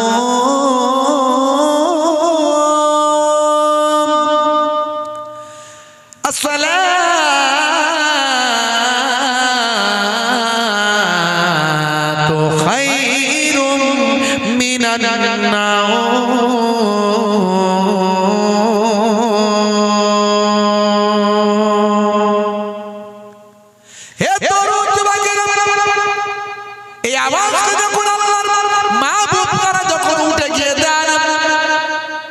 চোরেরা ডাকাতেরা যারা খুনিরা ছাড়া ছিল আজকে তারা নামাজি হয়ে জিকির করছিল। তারা চোখ খুলে দেখে ফজরের আযান। তারা বলে হায় রে হায়, এই তো এশার নামাজ পড়ে এখনই জিকিরে বসলাম, কোনটা দিয়ে ফজরের আযান হয়ে গেল টের পাই না, বুঝতে পারি না। হে তরুণ যুবকেরা, এইভাবে রাতের পর রাত চলতে লাগলো। জেলখানার জেলারের আর ঘুম আসে না, দারোগা বাবুর আর ঘুম আসে না। আজকে জেলখানার কয়েদিদের জিকিরের আওয়াজে তার ঘুম আসে না। হে তরুণ যুবক, হে আমার বন্ধুরা, শুনে রেখে দিন বাবা, জেনে রেখে দিন বাবা। জেলখানার দারোগা চলে গেলেন বাদশার কাছে। বাদশার রাজ দরবারে গিয়ে বলেন, বাদশা জাহাপনা, এই কাকে আপনি জেলখানায় ঢুকিয়েছেন? এ আর কি ঢোকানোর হুজুর লোক পেলেন না? বাদশা জাহাপনা কাকে জেলখানায় ঢোকালেন? যাকে জেলখানায় ঢুকিয়েছেন আসার পরে জেলখানা মসজিদ হয়ে গেছে, জেলখানা ওয়াজের মাহফিল হয়ে গেছে, খালি জিকির করছে, নামাজ পড়ছে, এই সবই তো চলছে। হে তরুণ যুবকেরা, বাদশা চুপ করে রইলেন, কিছু কথা বললেন না। বেশ কয়েকদিন কেটে গেল। এইভাবে কেটে যেতে যেতে বাদশা একদিন আরামের বিছানা বিছানায় ঘুমিয়ে আছেন বাবা, আরামের বিছানায় বাদশা একদিন ঘুমিয়ে আছেন। হঠাৎ করে তিনি দেখছেন ঘরটা নূর আর নূর, আলো আর আলো, জ্যোতি আর জ্যোতি হয়ে গেছে। হে তরুণ যুবকেরা, বাদশা স্বপ্নের মধ্যে দেখছেন ঘরটা নূর আর নূর, আলো আর আলো, জ্যোতি আর জ্যোতি হয়ে গেছে। সেই সময় একজন নূরওয়ালা মানুষ, নূরওয়ালা চেহারার মানুষ সেখানে উপস্থিত হয়েছেন। বাদশা তাড়াতাড়ি উঠে গিয়ে এই মানুষটাকে জিজ্ঞাসা করেন, কে বাবা, কে বাবা, আপনি কে? আপনার এত সুন্দর চেহারা, আপনার নূরের আলোতে, আপনার শরীরের আলোতে ঘরটা আলোয় আলোকিত হলো। হে তরুণ যুবকেরা, সেই সময় সেই নূরওয়ালা মানুষটা বলেন, হে বাদশা, তুমি কি আমাকে চিনতে পারলে না? তুমি কি আমাকে জানতে পারলে না? তুমি কি আমাকে বুঝতে পারলে না? তুমি আমাকে চেনো না? বাদশা, চেনো না? আমি আর অন্য কেউ নয়, অন্য কেউ নয়, আমি হলাম আখেরি জামানার পয়গম্বর। জোরে হবে না? হে তরুণ যুবকেরা, এমন সময় দেখতে পাওয়া যায় বাবা, সেই সময় লক্ষ্য করা যায় বাদশাকে আল্লাহর নবী পয়গম্বর রুহানি হালাতে সেখানে হাজির হয়ে আমার নবী, দয়ার নবী বললেন, বাদশা তুমি আমার কাছে এসো না, টাচ করো না, আমার থেকে দূরে থাকো, আমাকে ছুঁয়ো না, টাচ করো না, আমার কাছে এসো না, আমার সঙ্গে মুসাফা কাদাম বুসি তুমি করো না। আচ্ছা, তোমার কাছে আমি শখ করে আসি না, তোমার কাছে জানতে এসেছি হে বাদশা, হে বাদশা, হে বাদশা, আর কতদিন আমার মুজাদ্দিদকে জেলখানায় ভরে রাখবে? বলার সঙ্গে সঙ্গে আল্লাহর নবী গায়েব হয়ে গেলেন, কোথায় অদৃশ্য হয়ে গেলেন, হারিয়ে গেলেন। বাদশার ঘুমটা ভেঙে গেল, তাড়াতাড়ি উঠে বললেন, সর্বনাশ, এখনই আমার নবী এসেছিলেন, আমাকে ঠেট দিয়ে গেলেন, তাড়াতাড়ি যেতে হবে। এই গভীর রাত্রিতে বাদশা ছুটে ছুটে চলে গেলেন, ছুটে ছুটে গেলেন জেলখানার কয়েদিখানায় চলে গেলেন, জেলখানার দরজার সামনে গেলেন। হে জেলখানার কয়েদি বাবা, জেলখানার দরজাখানা খুলে দাও। দরজাখানা খুলে দেওয়া হলো। খুলে দেওয়ার পরে বাদশা দেখতে পান জেলখানার ভিতরে গিয়ে দেখেন আল্লাহর ওলি মুজাদ্দিদ আল ফেসানি আমাসরে হিন্দি হুজুর কয়েক হাজার জেলবন্দীদের নিয়ে আল্লাহর ইবাদতে মশগুল আছে। জোরে হবে না? আর জোরে হবে না? বন্ধুরা আমার, তরুণ যুবকেরা আমার, বাদশা রাতের বেলা গিয়ে কিছু বলতে পারে না, আল্লাহর ওলির পেছনে গিয়ে বসে গেলেন। ফজর হয়ে গেল, ফজরের জামাতে নামাজ পড়লেন, সকলে হুজুরের কাছে মাসলা মাসাইল শিখছেন। বাদশা গুটি গুটি পায়ে সামনে গিয়ে বলেন, হুজুর বিয়াদবি নেবেন না, আমি বাদশা, আমি হলাম রাজা, আমি হলাম বাদশা, আপনাকে জেলখানায় ঢুকিয়েছিলাম, বিয়াদবি হয়েছে, হুজুর গুস্তাখি মাফ করবেন, চলুন বেরিয়ে চলো। হুজুর আপনি জানেন না, হুজুর আপনি জানেন না, আপনাকে ছাড়ানোর জন্য, বের করার জন্য দুনিয়ার কোন নেতা মন্ত্রী আমার কাছে আসেন না, দুনিয়ার কোন বাদশা আমার কাছে আসেন নাই, বরং আমার কাছে যিনি এসেছিলেন কুল কায়নাতের যিনি বাদশা, রাহমাতুল লিল আলামিন, আখেরি জামানার পয়গম্বর। হুজুর বেরিয়ে চলুন, বেরিয়ে চলুন, আপনি যদি না বেরিয়ে যান আমি বরবাদ হয়ে যাব, ধ্বংস হয়ে যাব। আল্লাহর মাহবুব বান্দা সেই সময় বলেছিলেন, হে বাদশা জাহাপানা, শুনে রেখে দিন, জেনে রেখে দিন, আমার রাসূল পাক যখন এসেছিলেন নিশ্চয় আমি জেলখানা থেকে বের হয়ে যাব, তবে মনে রাখবেন আমি যদি জেলখানা থেকে বের হই, এই আমার সঙ্গে কয়েক হাজার জেলবন্দী আছে, এরাও বেরোবে। কেউ চুরি করেছিল, কেউ ডাকাতি করেছিল, কেউ খুন করেছিল, কেউ অপরাধ করেছিল, কিন্তু আজকে তারা চোর আর চুরি করবে না, ডাকাত আর ডাকাতি করবে না, খুনি আর খুন করবে না। তারা আজকে ঈমানদার হয়েছে, পরেজগার হয়েছে, নামাজি হয়েছে, তাদের অন্তরে যে কালেমার নূর জ্বলে গেছে, আলো জ্বলে গেছে। আজকে তারা সাধারণ মানুষ নয়, প্রত্যেকেই এক একজন আল্লাহর ওলি হয়ে গিয়েছে। জোরে হবে না? জোরে হবে না? হুজুর মুজাদ্দিদ আল ফেসানি হুজুর যখন জেলখানা থেকে বেরিয়ে এলেন, কয়েক হাজার জেলবন্দীকে আল্লাহর ওলি করে বেরিয়ে করেছিলেন। ইতিহাস অস্বীকার করা যায় না। এক শ্রেণীর মানুষ ওলি আউলিয়াদের অবদানকে অস্বীকার করে, ইতিহাস অস্বীকার করা যায় না। বাপজি আমার, তাই আজ থেকে প্রতিজ্ঞা করুন, নামাজ ছাড়বেন না, রাসূলের সুন্নাত ছাড়বেন না, আর ওলি আউলিয়াদের দেখানো পথে চলুন। ওলি আউলিয়ারা যেভাবে দ্বীন মেনেছেন, যেভাবে ইসলাম মেনেছেন, ওলি আউলিয়ারা যেভাবে আল্লাহ রাসূলের পথে চলতে বলেছেন সেইভাবে চলুন। আমার মুজাদ্দিদুল জামান পীর আবু বকর সিদ্দিক রাহমাতুল্লাহ আলাইহি আপনাদের দাদা হুজুর কেবলা যেভাবে বলেছেন সেভাবে চলুন। তিনি যেভাবে বলেছেন কিভাবে বলেছেন, তিনি ইমামে আজম আবু হানিফা যেভাবে বলেছেন সেভাবে, ইমামে আজম আবু হানিফা যেভাবে ইসলাম বলেছেন সেভাবে তিনি বলেছেন। ইমামে আজম আবু হানিফা কেমন ভাবে বলেছেন, 5 জন সাহাবাকে তিনি দেখেছেন, খেদমত করেছেন, সবক নিয়েছেন। সাহাবারা যেমন ভাবে ইমামে আজম আবু হানিফাকে বলেছেন তিনি সেভাবে বলেছেন। আবার সাহাবীরা কেমন ভাবে পেয়েছেন, আল্লাহর নবী যেমন ভাবে দেখিয়েছেন তেমন ভাবে পেয়েছেন। জোরে বলে সুবহানাল্লাহ। একটা রিলেশন, যোগাযোগ চেন চলে যাচ্ছে। বাপজি আমার, দিন ভালো করে বুঝুন। মায়েরা নামাজি হয়ে যান, পরেশগার হয়ে যান। ভাইরা বাপেরা আমার, রাসূলের সুন্নাত তরিকা মেনে চলুন। বাপজি আবার আর আলোচনা নয়, মোনাজাত করব, মোনাজাত করব। আপনারা রাসূলের তরিকা সুন্নাত নববী মেনে চলুন, আল্লাহ ওয়ালা হয়ে যান। বাপজি আমার, শিরক বিদআত থেকে দূরে থাকুন, আর বিভিন্ন রকম অশ্লীল অনাচার অত্যাচার অবিচার পাপাচার থেকে দূরে থাকুন। 5 ওয়াক্ত নামাজটা পড়ুন, বছরে 1 মাস রমজানের রোজাটা রাখুন, আওকাত থাকলে হজ করুন, যাকাতটা সহিভাবে জেনে নিয়ে দিন, সুন্দরভাবে যাকাতের সিস্টেমটা মেনে চলুন। মানুষকে ভালোবাসুন, মুসলমানকে ভালোবাসুন, হিন্দু ভাইদের ভালোবাসুন, খ্রিস্টান জৈন বৌদ্ধদের ভালোবাসুন, সারা পৃথিবীর মানুষের ভালোবাসুন। সারা পৃথিবীর মানুষকে মনে জয় করে নিন। আল্লাহ এবং রাসূলের দেখার পথে চলুন, সাহাবায়ে কেরামদের ওলিয়া আউলিয়াদের দেখার পথে চলুন। বাপজি আমার, প্রত্যেকে 3 বার সূরা ফাতিহা, আলহামদুলিল্লাহ শরীফ 3 বার সূরা